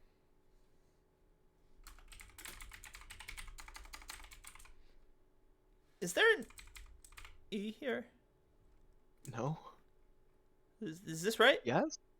No? Yes. Yeah, that's right. That's relatable. I'm not gonna send it. But But anyways, another DC coming out this time from the other team is, I believe it was their Kiriko. It was Kale, right? Yeah, Kale was their flex support. Hartford is gonna have a monumental advantage, just like St. Andrews had in that previous fight. And if Hartford is able to just sprint at them quickly and win this fight decisively, it will be potentially massive. Yeah, this is equality. This is equal DCs. That's really, really big for the University of Hartford. This should be a insta fight win, and by insta I mean I need to stop cursing them, as hopefully they're able to do something here. They are Derek on the beat. DJ spin that shit, and DJ spin that shit. Could I get a DJ spin that shit? 3. There we go. We're going. 2, 1, fight! University of Hartford looking to try and finish this off quickly. A Maywall goes up, however, and they are able to just back out. And hey, that's still a fight win. A fight win is a fight win. Does not need to even require a single death. Oh, that is massive Jagged Blade, and Blackout is instantly taken off the board. Hartford still... Oh, what a humongous rock and a headshot by Cranky. This man is going absolutely insane as he finds the second one. Orimaru getting dove by this Genji. Revan and Orimaru doing their best impression of Cranky that they can, is unable to save True Blade as heads are being taken on both sides.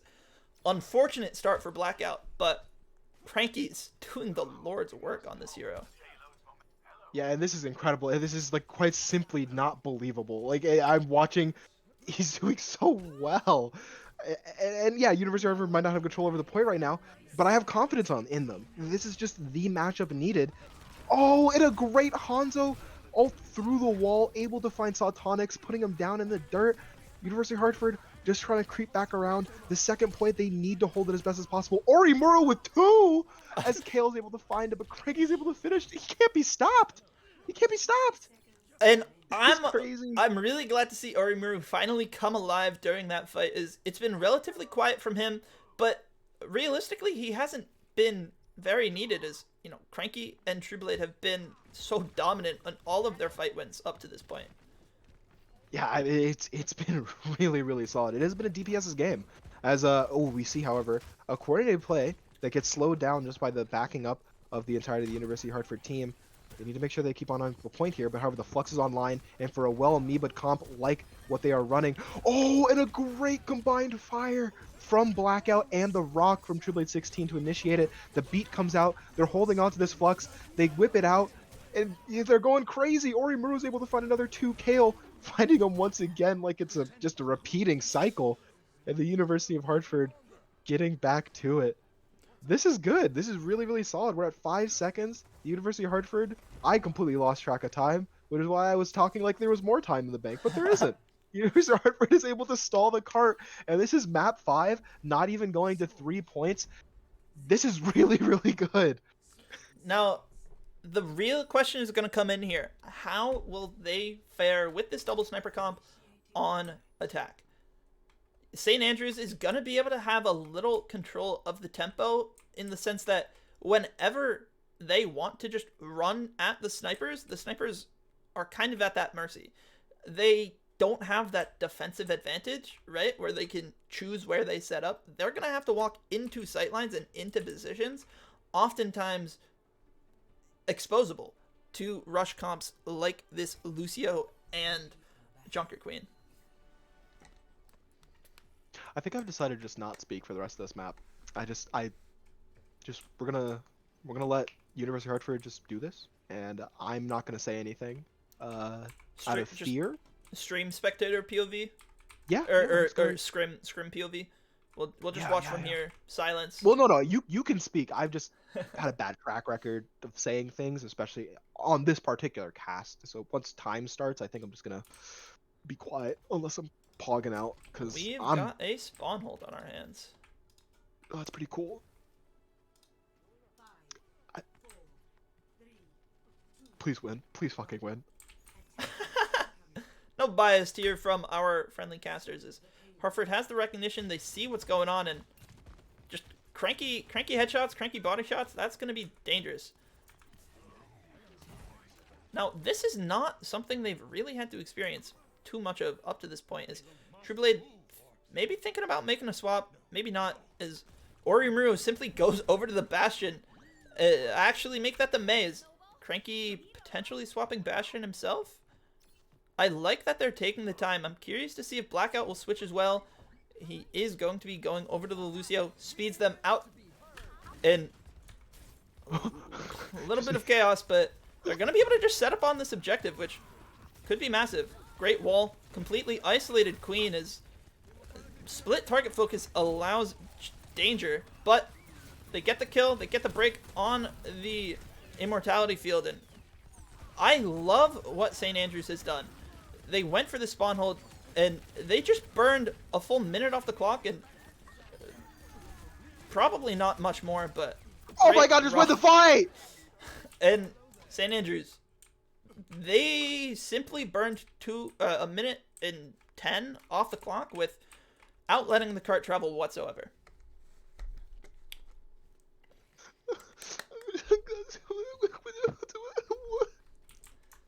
And now Hartford back on the same composition they used during their 30k damage Eichenwalde.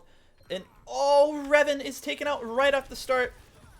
Potential value going for a trade with Cranky using the sentry turret, but Trueblade completely isolated by that Maywall, and these are going to be some long staggers.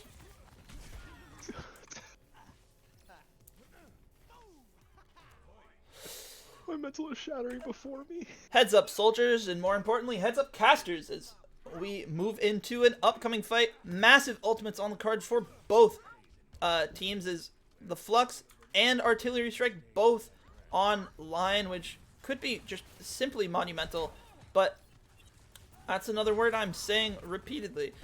And this... Oh... That was beautiful. That was beautiful from both Orimuru and the whole team of Hartford as they throw out the Blizzard and... Oh, what a wall! Catches them all as... both of those staggers come through. 5-player kill streak for TrueBlade 16. Not something I thought I'd be reading out, but alas, here we are.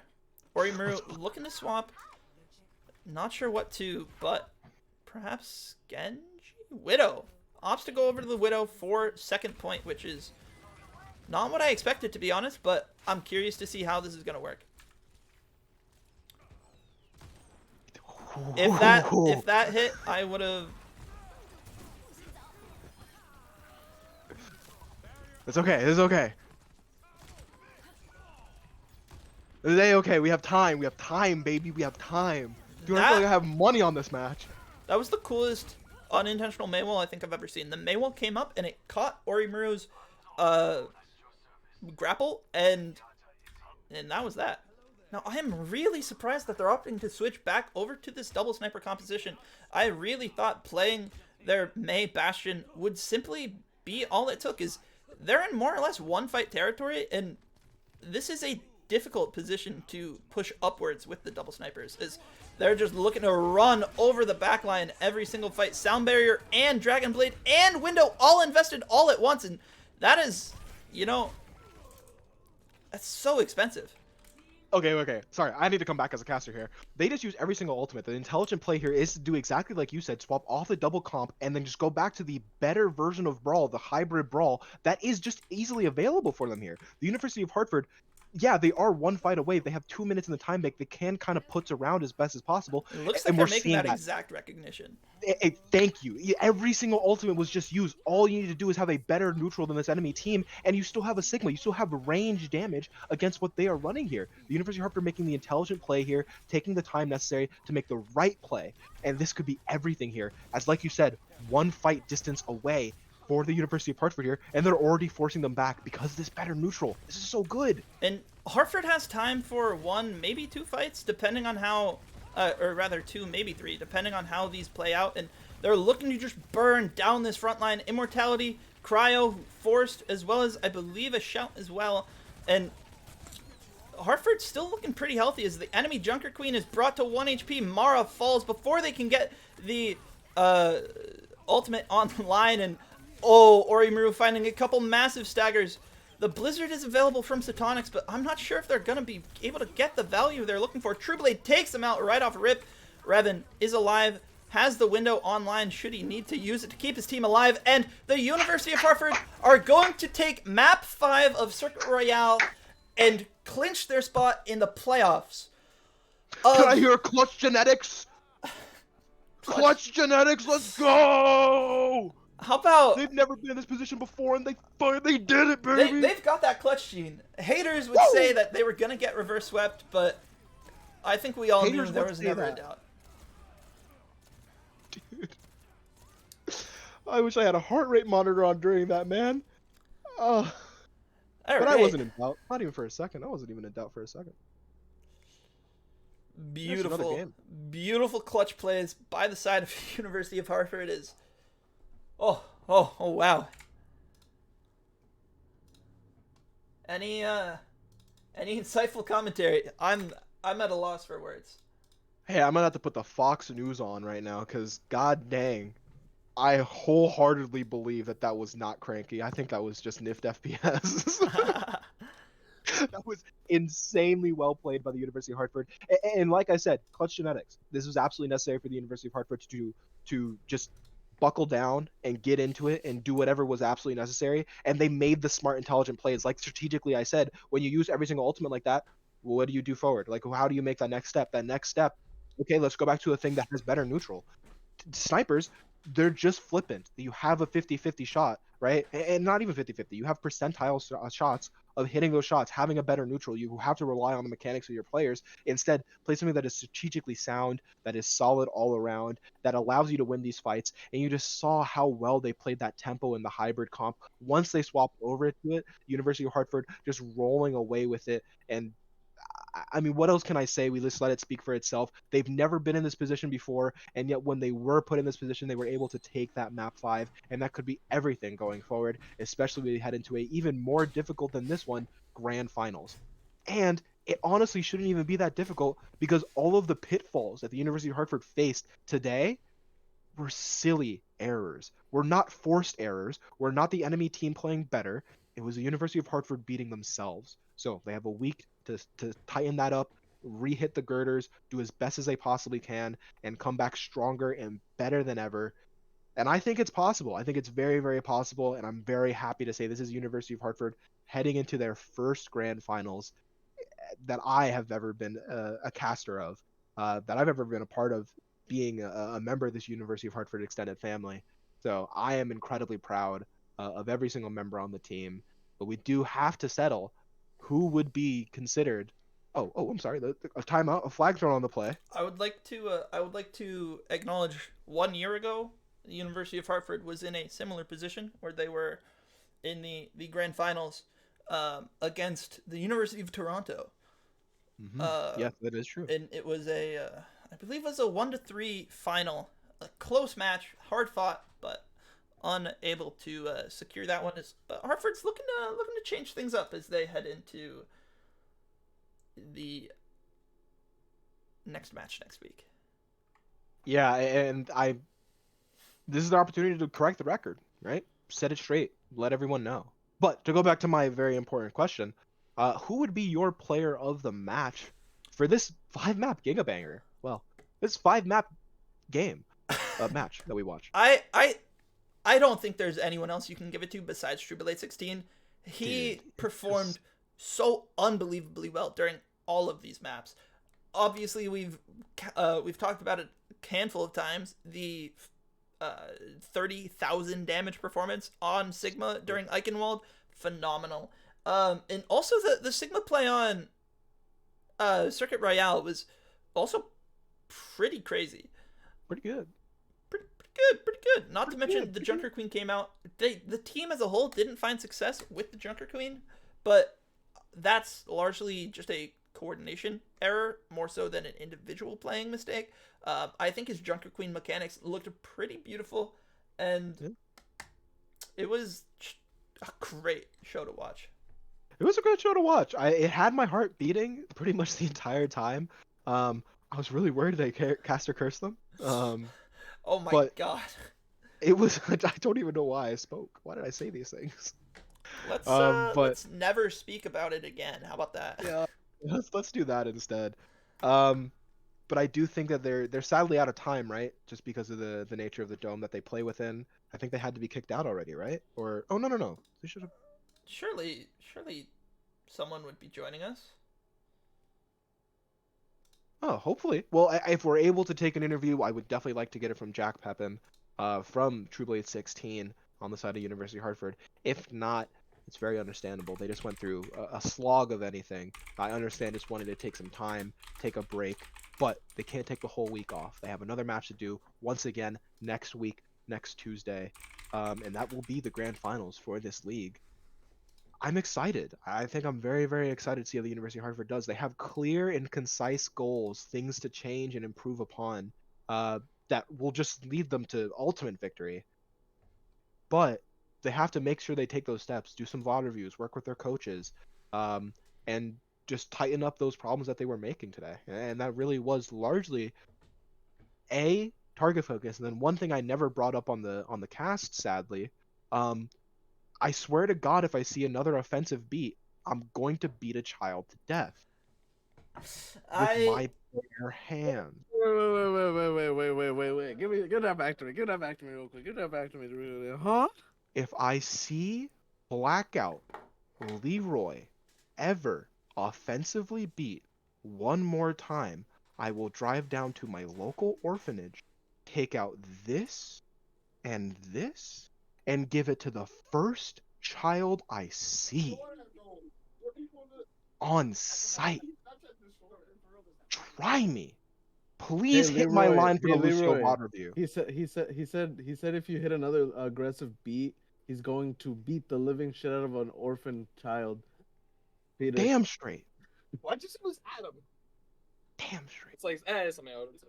All right. But get Jack Pepin on the chair. Get him on the mic. Does this look weird?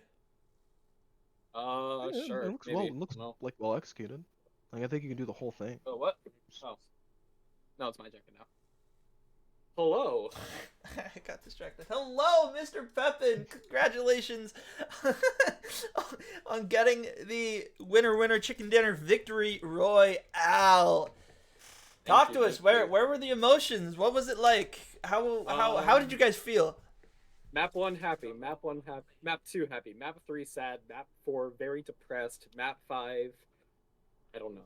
Ain't no way you just said map 2 happened. Like it wasn't the closest of all of the maps. Happy. Okay. Very happy. Gotcha.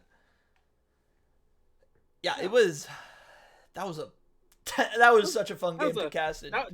Dude, that game, I had so much fun. Like, I don't like Eichenwalde as a map at all. It's not the worst. Like, I'll play it, but it's not my favorite. But playing that map, that was fun. Because I remember there was a fight, our attack in overtime on first point. They were all grouped up in that small ass room, or maybe it was just first attack in general. I don't remember when, but they were all grouped up in the smallest row. Joe hit a massive Bay wall. I was 10 off my flux. One primary fire. I get flux in that room. All hit. It's just from there. It's massive. It's incredible. It's impeccable. Yeah, you were doing pivotal things on it. It was very, very impressive. And we got the report halfway through our cast today that you actually ended up with 30,000 damage on Eichenwalde. What did it feel like to see that at the end of the game? Were you checking throughout the game? Were you trying to hit 30,000? I wasn't trying to hit it. Oh, wait. This is my salary as a manager. He's worth 14 cents. 14 cents. 14 cents, everybody. Our That's manager's more than Adam's been paid, and he's the coach. If I did this with your profits, I would have broken both my monitors. Exactly.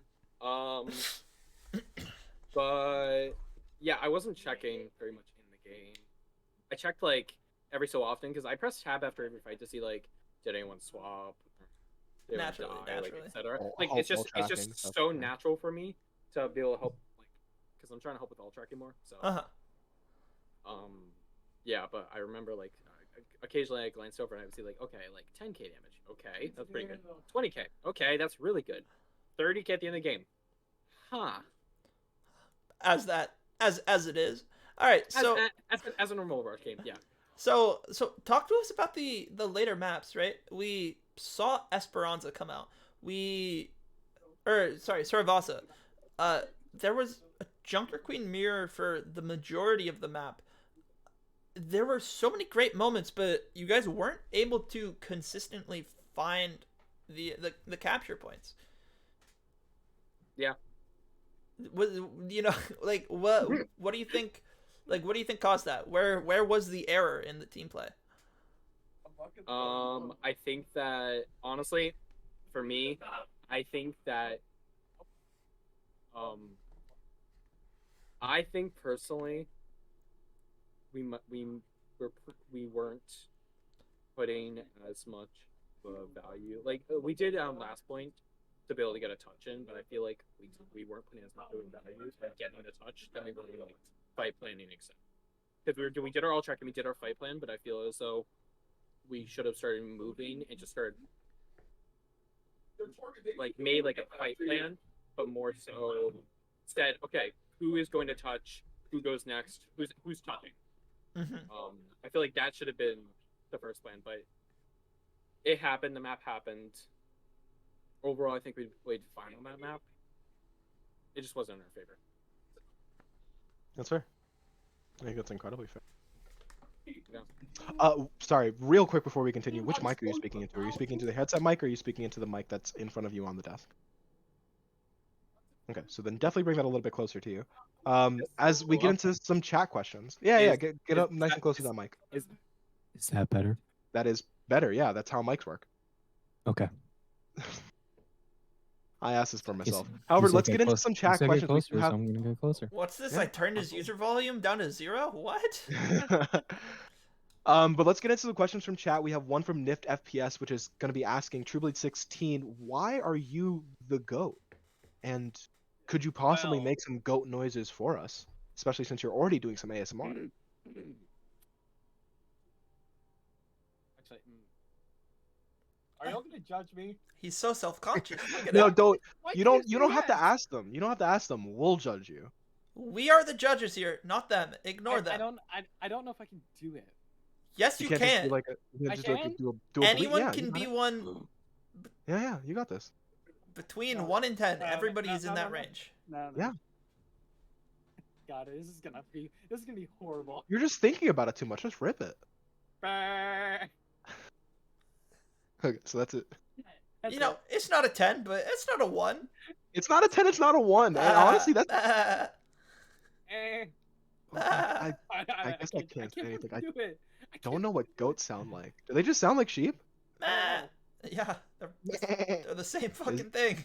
Is there just... Oh wait, yeah, goats are. Wait, Like what the? no. Goats aren't just male sheep, right? Like I'm not smoking reefer. Are goats just male sheep? Are goats just male sheep? Are goats just male sheep? Can we get a Goats are- scientist on this? Yo, Dr. Google. Can we get a doctor? Can we get a Google, doctor in here? Google, Dr. Isaac. Google. Doctor, no, Dr. Isaac. Oh, Sadie. Are goats sheep? They are separate species. Oh, okay. Thanks, Google. Okay. So I have the report in. It's like saying are goats sheep is like asking if a horse is a female cow. No. That's a valid question. I can't even finish the sentence. All right, moving on. We do have some more questions from chat. But actually, sorry. Answer the first question though. What makes you the GOAT? Why are you the GOAT? Well, I'm really good at the game.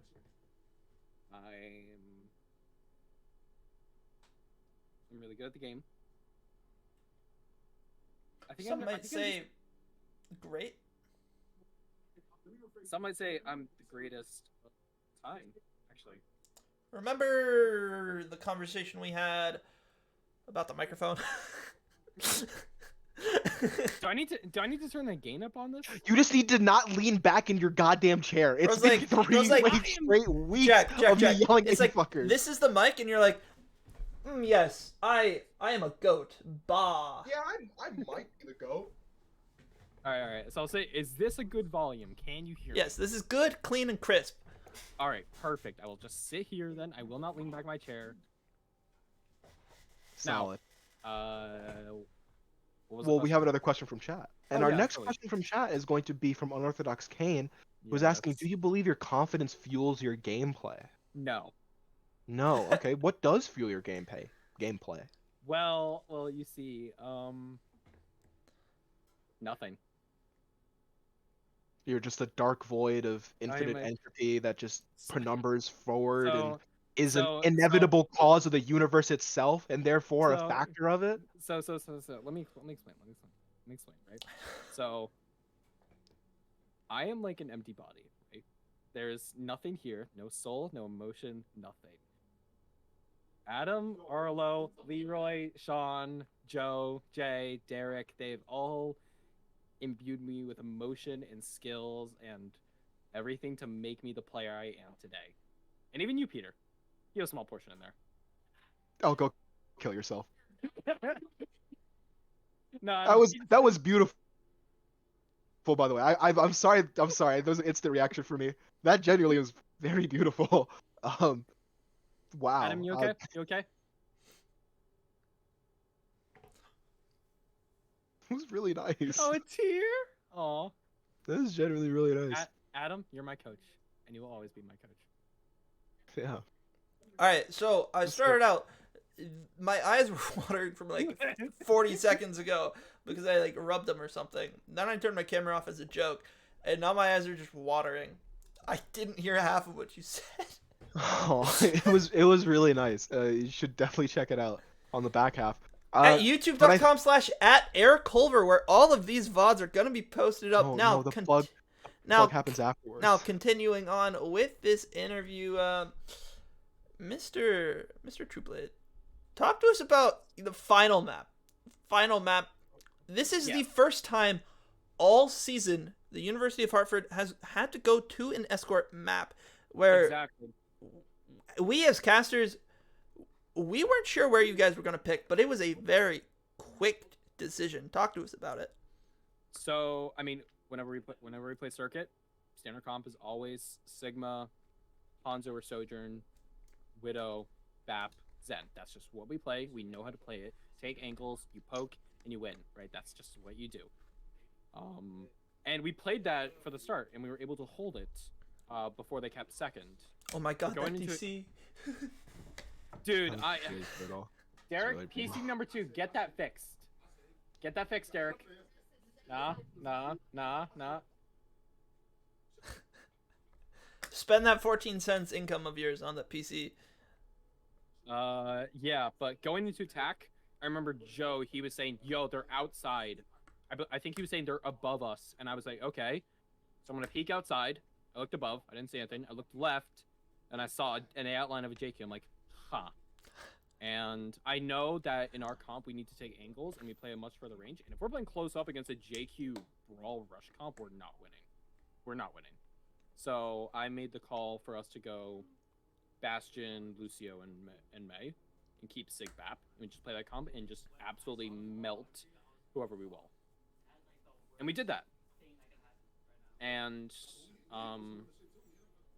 the fight after, so we kept first, right, with that, and then we lost a fight. We swapped to the original comp. The snipers, right? Yeah, the double sniper comp, and then they hit us in our rotation, kill us, and then we just decided, let's just go with that Bastion comp. Bastion May Sig. Just keep diffing them on the brawl. Why not? Absolutely. And hey, I mean, it worked. It worked. Worked really well. And I'll be honest, us as the commentators, we saw how well you guys took the Brawl v Brawl during during Circuit, like throughout that first attack.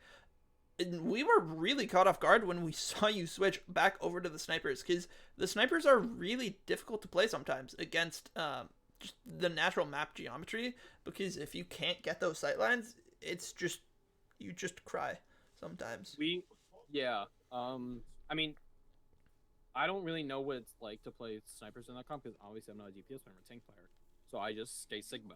That's I'm just in Sigma jail at this point. It's just Sigma. Hey, that Widow clip though. That Widow clip? That Widow That clip on Junkertown? Oh my god, yo, chat. That Widow clip. That Widow clip. It's incredible. It's incredible. Bro didn't even know what the Yes. Pine Widow clip on Junkertown was. Oh, I know that clip. Yeah, now you that do. clip. Yeah, now you do. No. I know. The No, clip. no, Yes. not when it. Yes. Bro, Yes. we're not relitigating this. We are not relitigating this. All right, whatever. But it was a fantastic effort from you. Honestly, I want to give you personally just my props. It was an incredible Thank you. play, not only in the games that you won, but even in the maps that you lost. You still were doing magical things. I think that the JQ, when you were running it on Survasa, was still very solid. I think there's a couple things that you as a team need to tighten up, but you did a great job today, Jack. And you. to end off this interview, I think I'm going to throw it back over to my main caster, Eric Culver, for the final question, the one that we always ask. And why don't you hit him with it? I've got two questions this time. One is kind of Okay. new, tied to it. So this is the first match that Hartford has like truly been pushed to the limit. Yes. So we finally have like mistakes being being punished. What do you think Hartford needs to improve upon if they want to guarantee victory in the final round next week? I think there's a few things. I think calling the same target and looking at the same target is one big thing. I think tuning up our fight planning and our alt tracking to be just better overall, I think, is always beneficial. It's still good, but it can always be better. Mm-hmm. And I think overall just having a better sense of how to play the comp, because we know, like, in theory how the comps play, but we've only been playing them for maybe like 2 or 3 weeks, which like is a decent amount of time, but I feel like there's still a lot of room to grow in these comps, especially with the Sigma Sojourn in May. That comp, I feel like there's a lot of room to grow in that comp. Yeah, that makes a lot of sense. And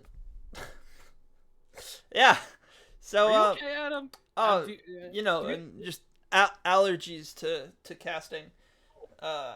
Do we have tissues? It's like lactose intolerant people who drink milk all the time. I'm a caster who's allergic to casting. It's just how it works. Now, that was a great answer. Final question. You know it. Peter knows it. I know it. Chat probably knows it. Nift FPS, Unorthodox Kane, maybe Super Hoopla, Lucky Owl if you're still sticking around. What's next? Hawk's Nest. Real. Yeah. That's real. I think they're ready to go for Hawks, so I'm holding them back. Yeah, bro, I'm Also- hungry too. I only had Well one meal put. today, so if we... Dude, you gotta eat 3 meals a day. 3, Peter. 3. All I'll right, I'll step back. I have time for one more. It's... You can fit 2 Peter? in. Peter, I Peter, can't. listen to me. Listen, look me in the eyes. Look me in the eyes, Peter. I don't like Look 2 me in the hours. eyes. What? Look me in the eyes. What? I'm looking at you in your eyes. 3 meals a day, okay? You gotta eat 3 meals a day and have protein. You gotta have a fruit, a vegetable, a grain, and you gotta have A sweet, a sugar. no. This What's isn't like no. the actual food pyramid. Do you know something else besides protein that's pivotal to like consumption? protein is all you need, because Nope. you know what it is? It's bulking Nope. season. It's bulking season. Okay, that wouldn't help you Alright, bulk. Listen. All right, No, I have us one protein final. wouldn't I help have you one. bulk. No. I have one final question. One final question. True Blade 16. I have seen countless bench press videos of True Blade 16. I have yet to see a back squat. A back squat? Do you do legs ever? I do. Bro doesn't Why know don't what you a record back me? squat is? Do you ever do back? You do deadlift? What do you I don't deadlift that much. What do you do? What do you do on leg day? You gotta end the interview. I'm so sorry. No, Yeah, because they are in the doorway. They want to go get They food, bro. wanna Come on, go, let they them wanna eat. go. They did a great job today. Tell them all that they did a fantastic job. But seriously, we just have to end the interview. As much as I want to have this conversation for another 30 minutes, it was fantastic. Thank you for an amazing match to cast today. Love to see you again next week. Keep it real. Work on all the improvements that you need to go on, but go get some food. If you're gonna tell me to eat 3 meals a day, you gotta eat 3 meals too. So go get fueled up. Chat, you Make too. sure you record a squat video. We're gonna need to see some squats next time in the Alright, Discord. Okay. My squats aren't that good, but I'm working on them. Bye Then keep on bye. working on them. Say goodbye. Bye. Goodbye. Get lost. Go get food. I disconnected him. Bye bye. Bye. Any final Bye, words? stream. Any final words? Something that went unmentioned entirely after the match was over was the cranky Hanzo. That was absolutely nuts. Genuinely. A couple crazy plays once or twice from the Orimaru Widowmaker as well. I saw those come out and I was like, oh my god, the kill feed is just dominated by the snipers of Uhart. Absolutely beautiful. And it was just a crazy game. I'm actually super duper quick before So. super duper quick, super duper super quick. I have found our next opponent. It is going to be the UNT Sapphire Eagles, University of North Texas. Oh my god, I thought it was gonna be University of Toronto again. And they just came off of a close 3-2 victory over Alvernia University, who is a team Hartford has played in the past. In fact, Hartford was able to beat them in a 3-1 fashion. One of the only losses Alvernia took all season. So UNT beating them is in a 3-2. Looks like we're going to have another banger series on our hands next week. I cannot wait for it. I hope to see all of you there. I've been Eric Culver. This is probably Peter Getcorned. Barry Bones _OW on Twitter. And it's been a pleasure. Until next time. Don't cut off the 90 seconds this time.